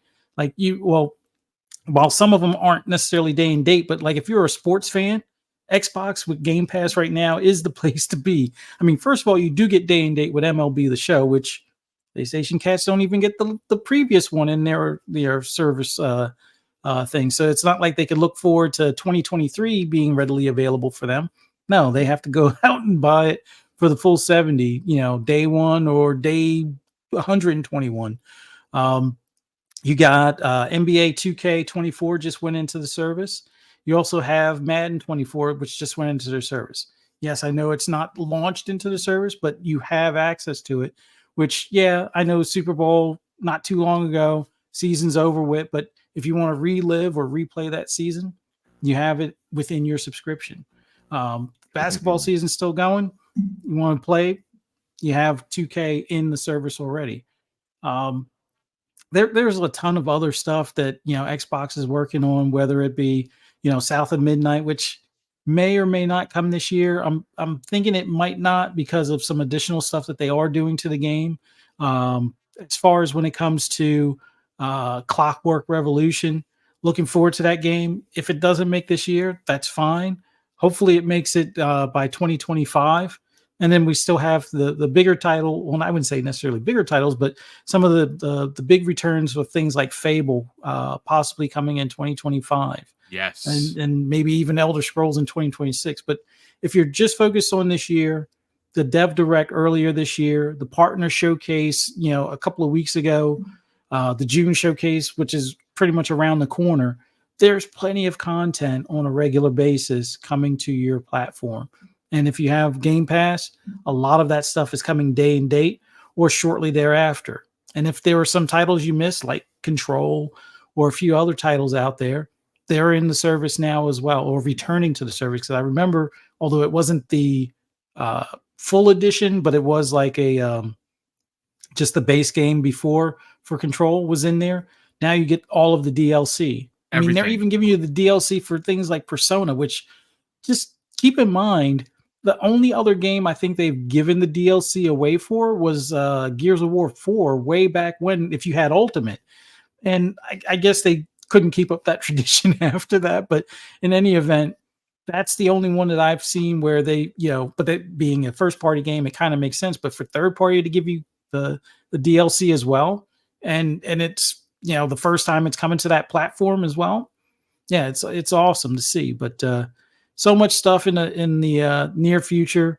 And if you're not feeling the first party titles that are on the horizon, there's always things like Dragon's Dogma, which is still coming to the platform.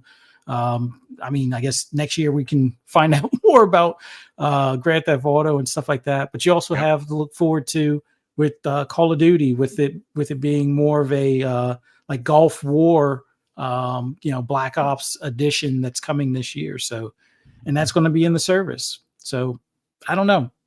I think if you're an Xbox fan, you have plenty to keep you busy as far as outside of Twitter, obviously, with games on the platform, and just be happy with those. And of course, you can always still ask for more. Like, it would be nice if we get more info on upcoming hardware, or possibly a new Series 3 controller, which we'll probably hear about that sometime between June and the showcase over at in the UK and stuff like that. But yeah, it's a pretty stacked year so far. Tons of first party stuff coming to the platform this year. More stuff coming following years, as well as all the third party stuff that's still in the mix, like your Contrabands, or I mean, Towerborn is more likely going to be one of the next ones coming to the platform here as well. But yeah, plenty of stuff to play. Not so much when it comes to first party on the other platform, but they don't worry about that. It's just no big deal. No first party stuff outside of MLB that we get to partake in for our subscription fee. So it is what it is. Well, less is more, apparently. That's the thing. Dreadpool, let's bring you into the conversation, because obviously, look, we don't report on the news. We have podcasts. We talk about things happening in the news, right? Things happening on the street level of Twitter and obviously YouTube. That's where we live. I have no problem admitting guilt. I think that we are all, even an entire community, sometimes too focused, or sometimes even too laser focused. Yes, there's negativity. Yes, old dogs like me are going to have pushback for Xbox when it comes to putting games on other platforms. That's fine. That's just the nature of the business. The industry is changing, right? That is a fact. Shout out to Andre Doyle, who drops a very generous $5 super chat and says Microsoft makes the industry better and innovative with new hardware coming soon, amazing new games. Meanwhile, Sony's stock tanks and Final Fantasy VII Rebirth is dead. Yeah, well, yeah, it kind of is. Yeah, again, one of the more shocking things that happened that came out of the news yesterday, and we're not going to talk about it because we did already, is the fact that there was a 91% drop off in Japan for Final Fantasy VII Rebirth. We've already learned that they're selling 30% less in the UK, and we don't have any United States numbers where mostly people are going to buy the game. Sony's not talking, right? We don't know how many copies sold. Square's not talking, and when both of those companies are not talking about their game that just released 2 weeks ago, that tells you that things aren't going so good for the game. Maybe it should have been a multi-plat release. But rewinding it back, let's talk about what's coming out in 2024 for Xbox. I think that they are going to have an incredible year. I think once we start to see, now granted, there hasn't been anything released yet. May is around the corner. I know people are using that as rhetoric. Oh, well, they haven't had anything either. They only have one game with an announcement date. We are there in June. These are all the games that are coming out. They said so. They didn't give release dates. Okay, that's fine. But we know Hellblade 2 is going to start of it in May, and it's going to be an onslaught of games. should Xbox gamers get excited, Dreadpool? I think so. That's the thing, right? We got to. What was it before? Xbox got no games, but one game. What was it? What did we say? It was one game a year or something like that from PlayStation was Yep, okay, there it is. That right? goalpost moving shenanigans. That was okay, right? Now it's like, what if we have, I don't know, no games for PlayStation? Are we volcanoing here too? Just saying. I love Oh, it. no. Just saying. But reality, let's kind of Let's keep it a buck, as the kids like to say, right? yeah. let me get my camera back on. Selecting the wrong one. So anyway, so with Xbox, the games that are coming out, we know that the consoles are coming out. Everything was already set up. So what's really bad about all this? We got games, we got consoles. I mean, we're good. I just think it's just basically make sure that the quality is there as they come out. And that's part of the issue is we don't know what we're going to get. We do know that they have, had some issues. Redfall. What was that? Oh, yeah, Redfall. But yeah, it's just, we got to get some of these games out. When they have the dates, I don't see an issue. You know what I mean? And that's the thing is a lot of people are creating issues here that really don't need to be that big of an issue. Let these guys make the games that they want to make. Let them bring them out when they're ready, and I think we'll have a good time. And that goes for both sides. It's not just the flip flopping stuff. Let's both sides. Whenever they have enough games to come out, that's what it needs to happen. But they have to make sure that these games are complete, and that I'm just excited for the future to see what we're going to get. And the future consoles. So not much for me on this matter. It just feels like when you hold off from a platform like Final Fantasy did, you see the numbers. You see that these numbers just don't really mean anything anymore when you go to one side. Cliffy B, I'm going to keep on bringing him up. He Lawbreakers, he found out the hard way. He sure those did. numbers were sweet, but he, and we're all looking at him going, I think the shooter whatever console is Xbox, right? Why didn't you go there? But obviously he was sold on PlayStation. They had the bigger numbers. They had the bigger base. But even PlayStation's also they use the numbers that they want, right? We've already established this. When you use XL, you use the numbers that you want to make yourself look better. And that's what they did. They used the numbers that they wanted to make it look better. They thought they were going to get a good game from Cliffy. It could have been good. We don't know. We just, because the players weren't there, it's I played that game. It was, I quite enjoyed it. Right. But I would play. I think more people would have played it if it was on Xbox. It was Overwatch before it was Overwatch. Yes, great point. Yeah, great point. And that's the thing. Without the community there, it falters. What would have happened with Sea of Thieves had the community not shown up with nothing, with the base game? And now look at where it's at. The community's shown up over time and time again as they've updated and added more releases. WoW was a classic example of one of those things that when they released it, there wasn't much going on back in those days, and that was in the PC days. So again, it's you got to bring it out, and you got to push to as many people as you can, and that's the thing I think we keep on forgetting, that a lot of people are too busy within themselves, where these companies are not thinking about just themselves. They're thinking about what's good for the company as a whole, because that'll be good for the devs as a whole, right? So if you can get it out to as many people, I mean, think about it, music. You're playing music, you get called a sellout for going mainstream. You're making money. Yeah, I mean, So there's definitely that. Look, at the end of the day, it matters where you put your games, it does. but you're starting to see again. This is an ever changing. What we're seeing is an industry change as a whole. Mhm. And unfortunately, because games are they're not making it comes down to the shareholders. How many times have you heard Square Enix say in a tweet or an announcement or a presser that the game did not meet our expectations and it's considered a failure?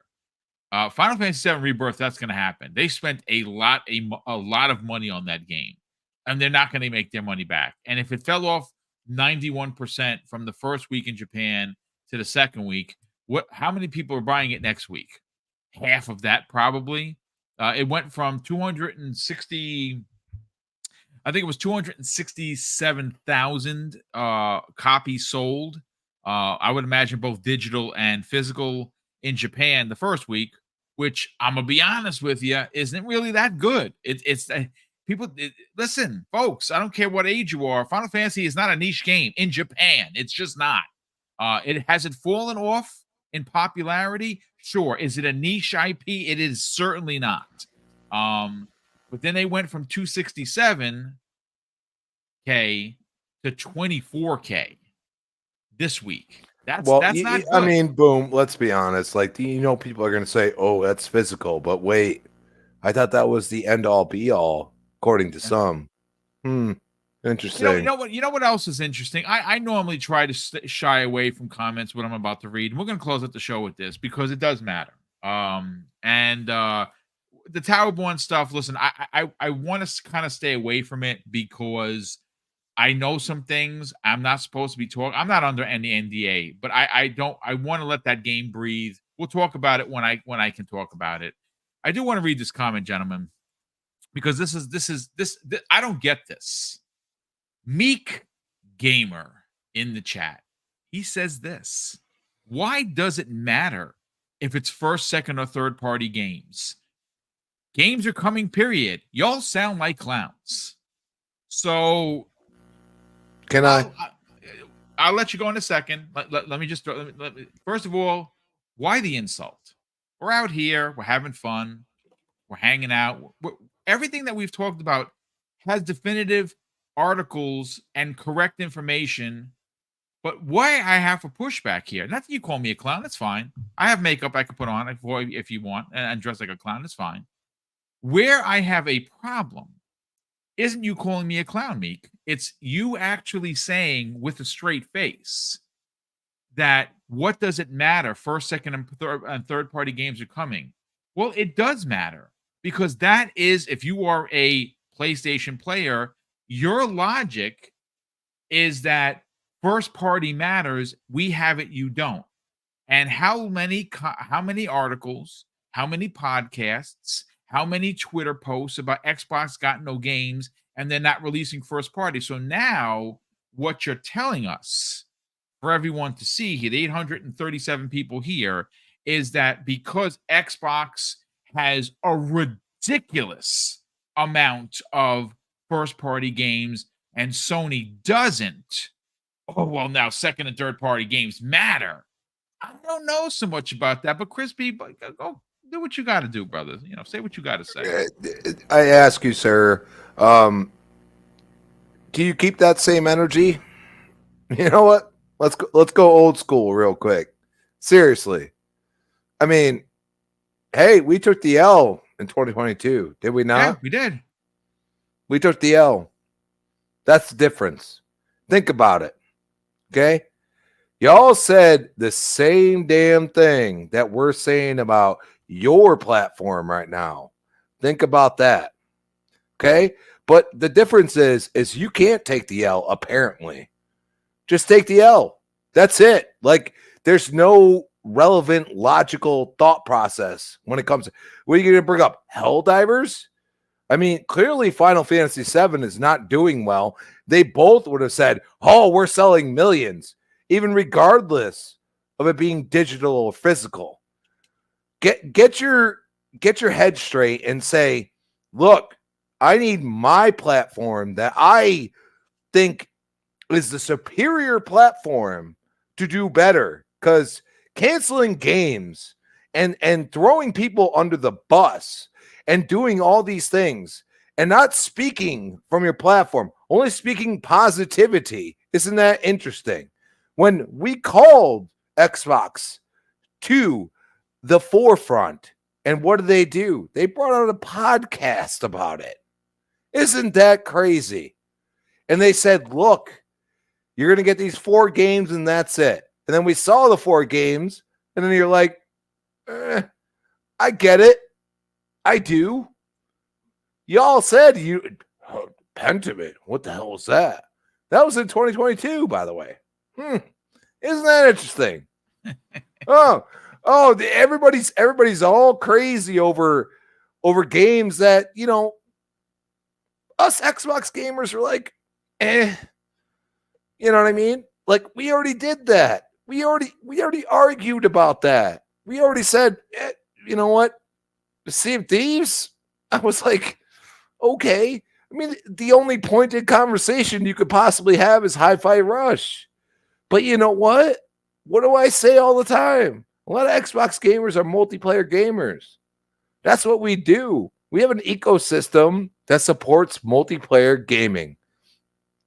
I could play a game that's single player and join a party of a game that maybe I'll play after and just sit there, and then they invite me, and then I go and play that game that's multiplayer.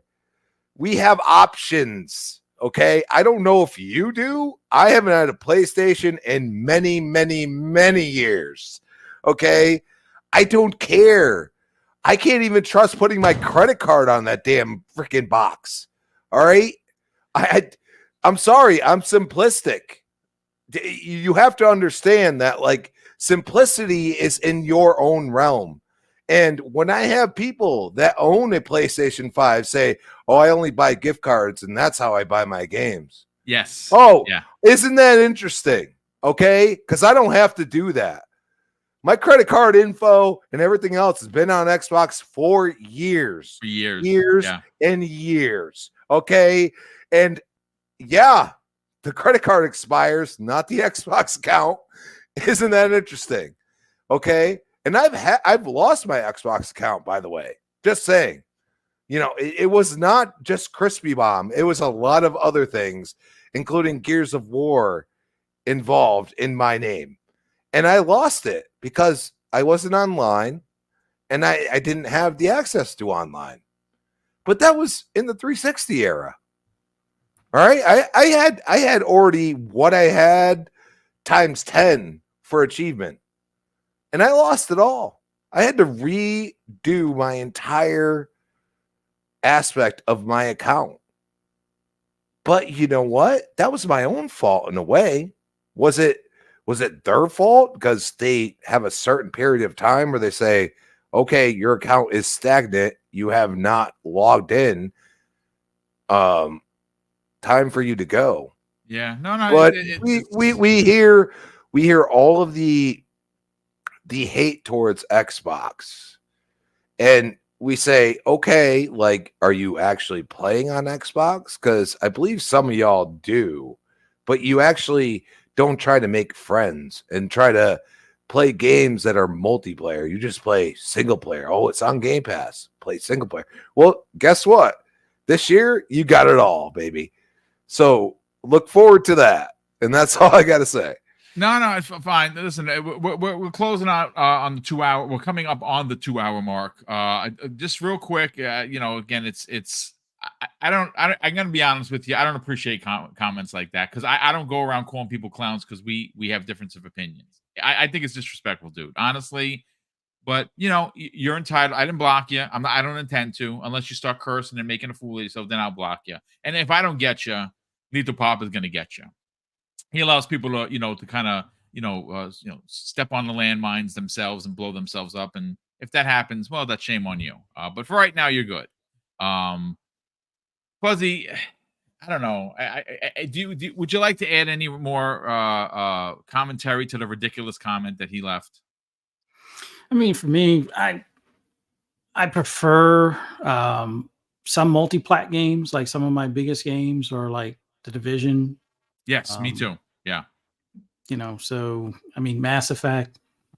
But there are some first-party games that are pretty huge for me as well, like the whole Forza series, whether it's Horizon or Motorsport, or even things like Starfield, or even things on the other platform with GT7. So I always look at it as first party determines on probably which platform you're going to gravitate to. And then everything else is like the icing on the cake. The second party, the third party stuff. The second party stuff is like the first party stuff that they didn't make themselves. They hired a third, or outside source type of thing. But I always look at it as we point out when game platforms don't have their first party games ready. And it's weird how the script was flipped when, like, 2022, it was all about how Xbox stumbled. Like, they had an awesome 2021. I think they even won Publisher of the Year. And then to have 2022, where yes, they did release first party games, but nobody counted them because they weren't the AAA status. Like, no one really counted Pendament. Nobody really counted Grounded because it was in early access and it was its finally released as a 1.0. People didn't count those. I think it was what was it? The As Dusk Falls came out that same year as well. People didn't count that because that was published by Xbox but not made by a first party studio. And now you have something similar happening. Picking what works and what doesn't work for a narrative. Very, very honest. Very, very clear as day. Yeah, and now we're faced the same thing with PlayStation not having any of its first party other than remakes. I mean, do we count remakes now? I don't think we were counting remakes before. I don't know. Maybe I'm wrong. Sure, MLB, but then MLB is playable pretty much, well, I wouldn't say everywhere, but it's playable on Xbox. So it is what it is. I don't know. Me as a PlayStation 5 owner, I would like to see more games. Like, it's great that they finally have this, PC version of Ghost of Tsushima, but I've already beat it like 2 years ago, I think it was, maybe even 4 years ago. So I think that was a 2020 title, or maybe it was a 2018 title. I can't even remember now. It's been a while. It's I think minimum 4 years. I platinumed that game. That game is phenomenal. Yeah, but a Ghost of Tsushima 2 would be a nice announcement. Maybe, with the release of it on PC, maybe Ghost of Tsushima 2 should be landing in our hands now, but it's not. Or maybe another Infamous would be another, thing for that studio to work on. Or how about a Days Gone 2? But that got shot down. It's like some of the things that, we were talking about earlier about some of the canceled multiplayer games. I would be all for a Spider-Man, multiverse kind of, multiplayer game. I don't know. I just find it weird that people want to call people clowns when the gaming media and most gamers, other than the casuals, because the casuals just care about they don't care. The biggest titles like your Grand Theft Autos, your Maddens, your Call of Duty. Try to get them to play another game outside of that is few and far between. But it is what it is. But here we are. PlayStation won't have anything, first party wise until 2025. The media seems to think that's a great thing. But back when Xbox did it in 2022, it was like the world was ending for Xbox. So it is what it is. If you want to see it as clownery or whatever vocab you want to use, by all means. Clownery. It is what we're faced with PlayStation, and you can either call it out or ignore it, like many of the gaming media are. That's all I got. It's just facts. Hashtag facts. Dredd, before we get out of here, we get outros, brother. Anything you want to add to the conversation, sir? Yeah, let's just all remember we're all gamers. Yes. And we all have varying opinions. And a lot of the stuff we think for ourselves. At the same time, a lot of the stuff we think for others too, So we try to, we don't speak for others, but at the same time we do. Like a lot of the things that I think about, I think for my daughter. So you guys don't have that viewpoint, but that's my viewpoint. And that's the beauty of it, is we all still have respect for each other, even if we disagree. We should anyway. And that's the thing. So, the whole clown thing, I don't see it triggering. I just thought it was funny, to be honest.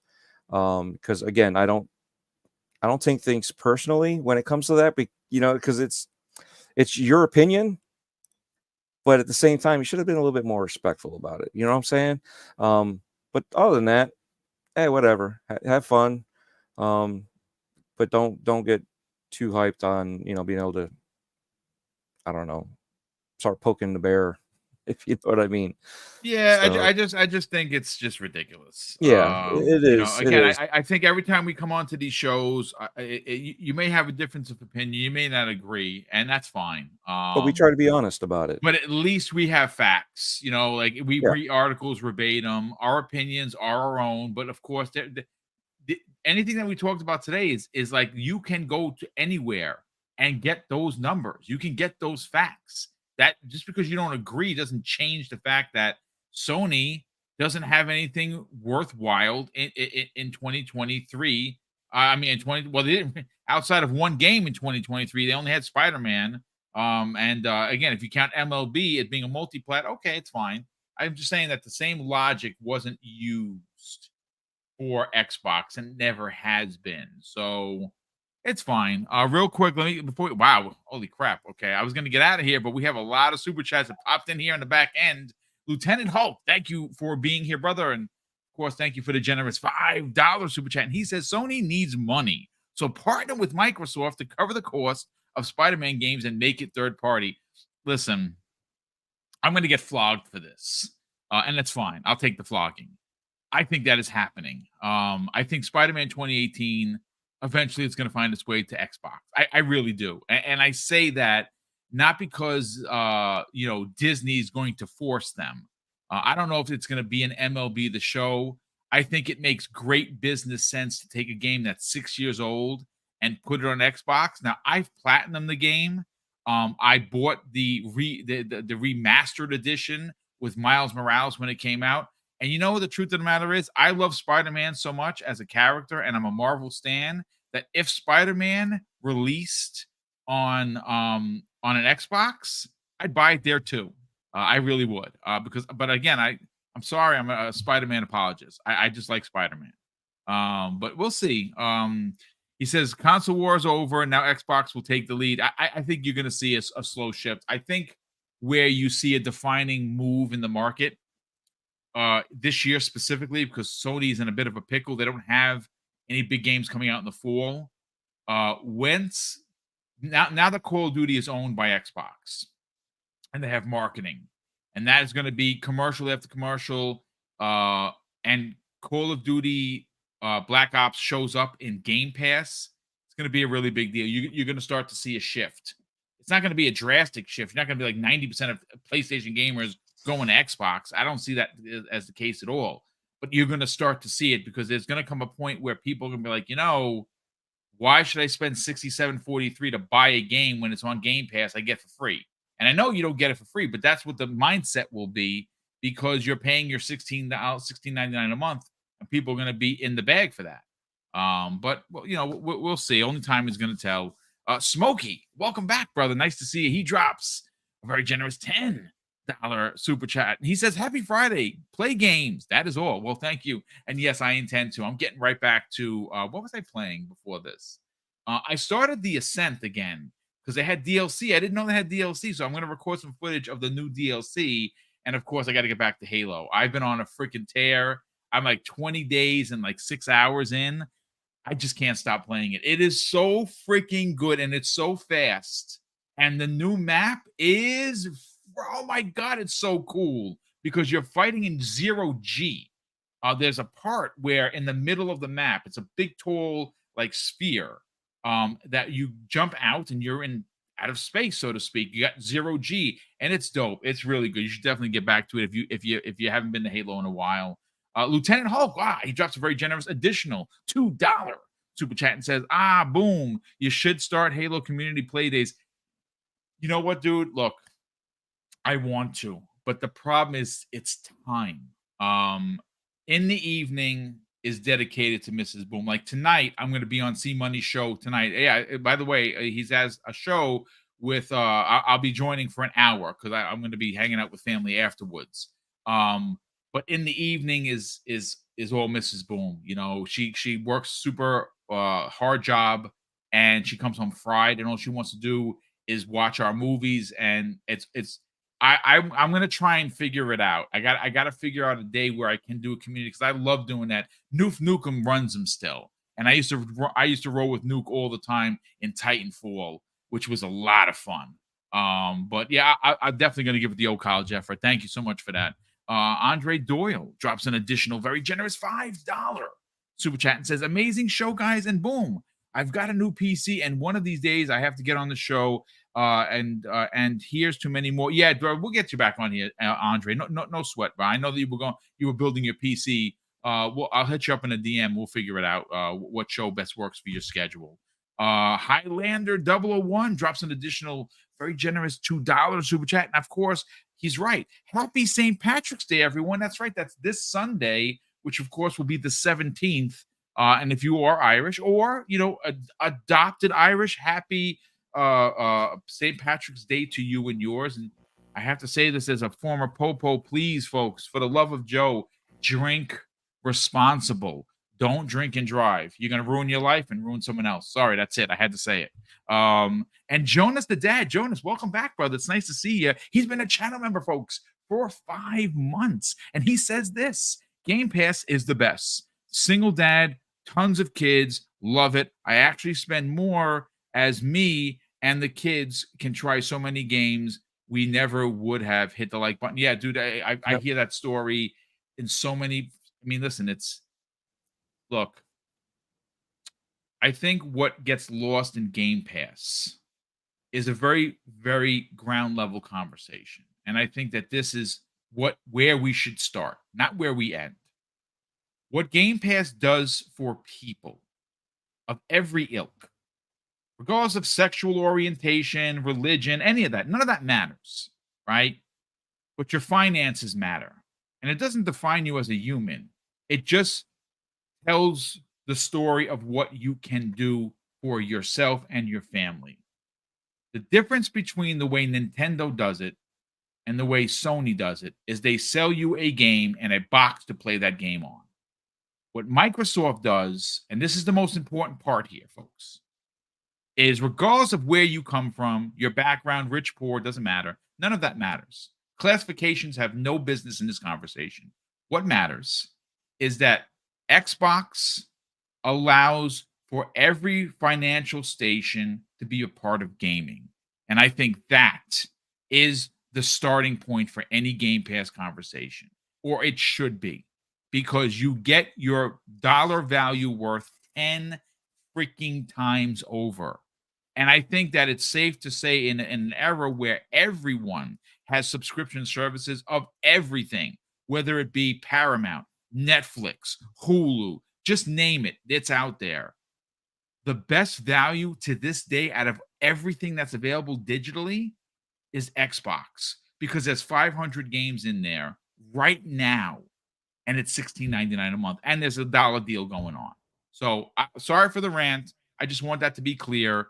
I think that of the big three, the most affordable is Xbox, and they don't get enough credit for allowing people of every financial station, whether you're rich or poor, to be on the same playing field. And no one talks about that. But again, thank you to everyone.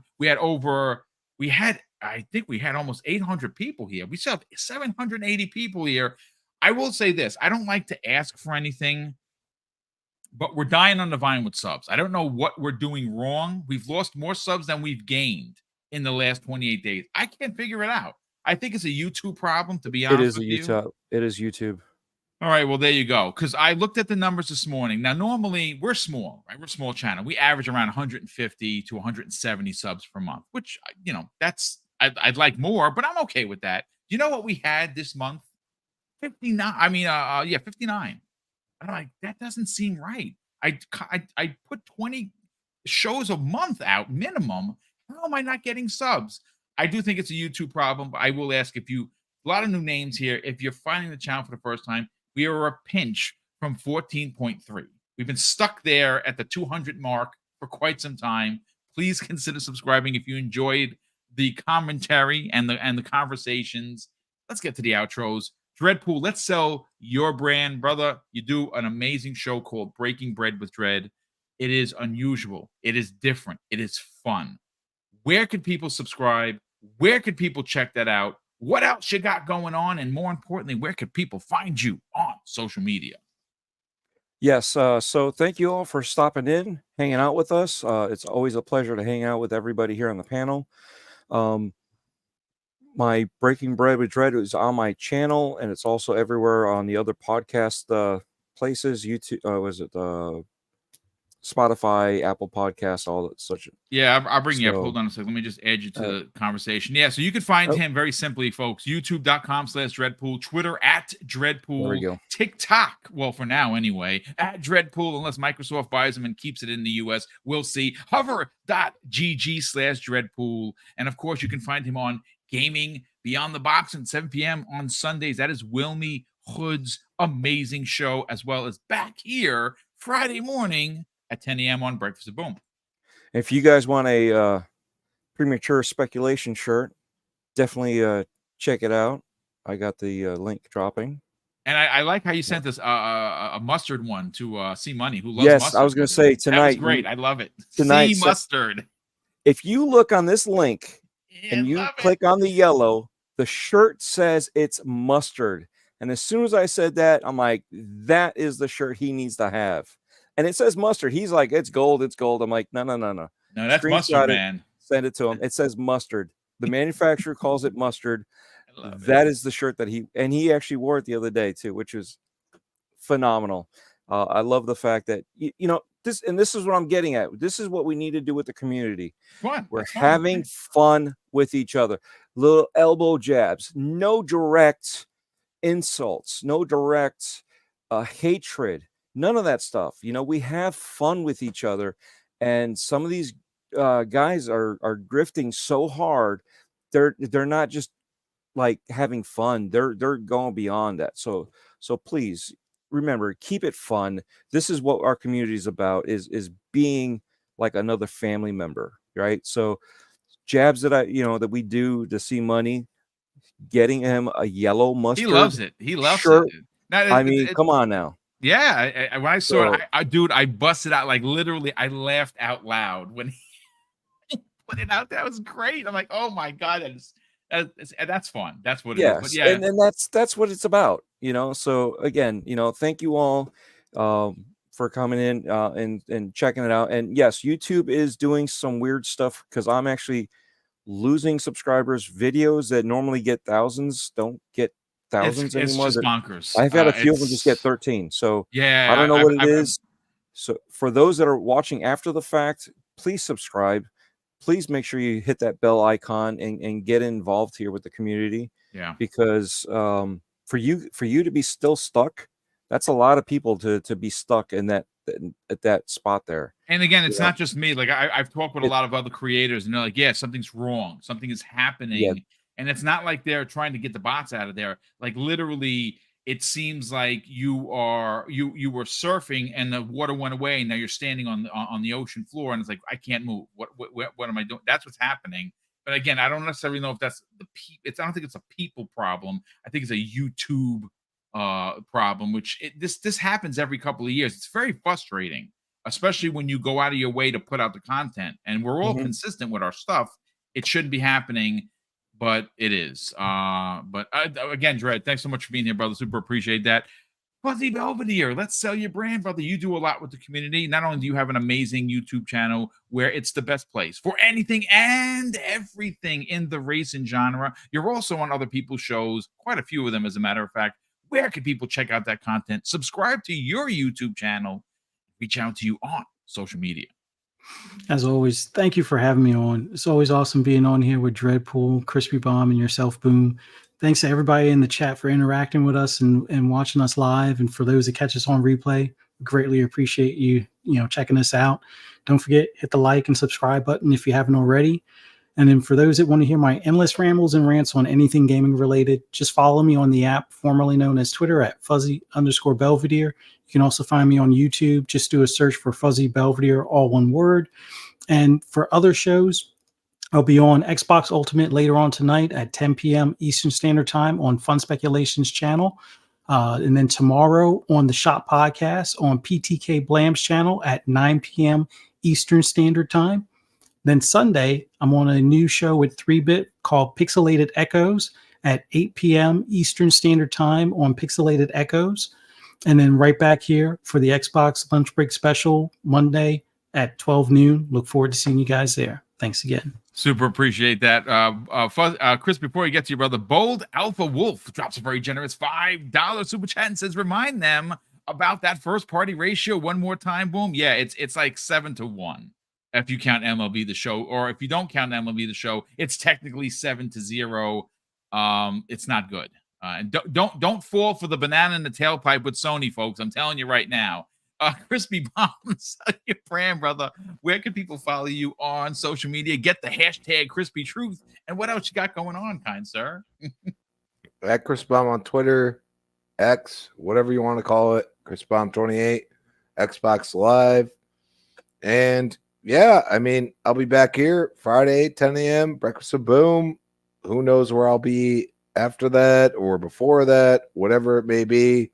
But I just want to say, always use your own head.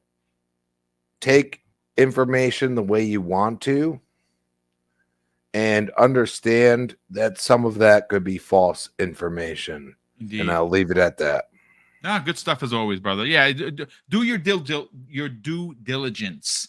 I mean, again, pick your favorite place. My news media that I go to is Jez Gordon of Windows Central, tip of the spear, in my opinion. I like Tom Henderson. I like Tom Warren. There are quite a few others that I really enjoy their work that are in the gaming media. VGC is one of my favorite sites to go to. Again, I like Andy a lot. I don't always agree with everything he does, but we're always not going to agree. And I like what they do there. I like their writers for sure. But just again, opinions, folks. We're allowed to have them. We're not always going to agree, but that's such as life. But listen, ladies and gentlemen, a real big thank you to the 800 people that were here, which is crazy for a Friday morning. Thank you so much for checking it out. Please hit that bell icon on your way out the door. So you know when I do the content live. I do this Monday through Friday, 5 different shows, 5 different panels, all great content, Monday through Friday. And of course, hit the like button before you get out. Subscribe if you're not already subscribed. And thank you to all of the super chats and the channel members that continue to support the channel. We'll be doing a Easter giveaway. I will announce how much that is going to be.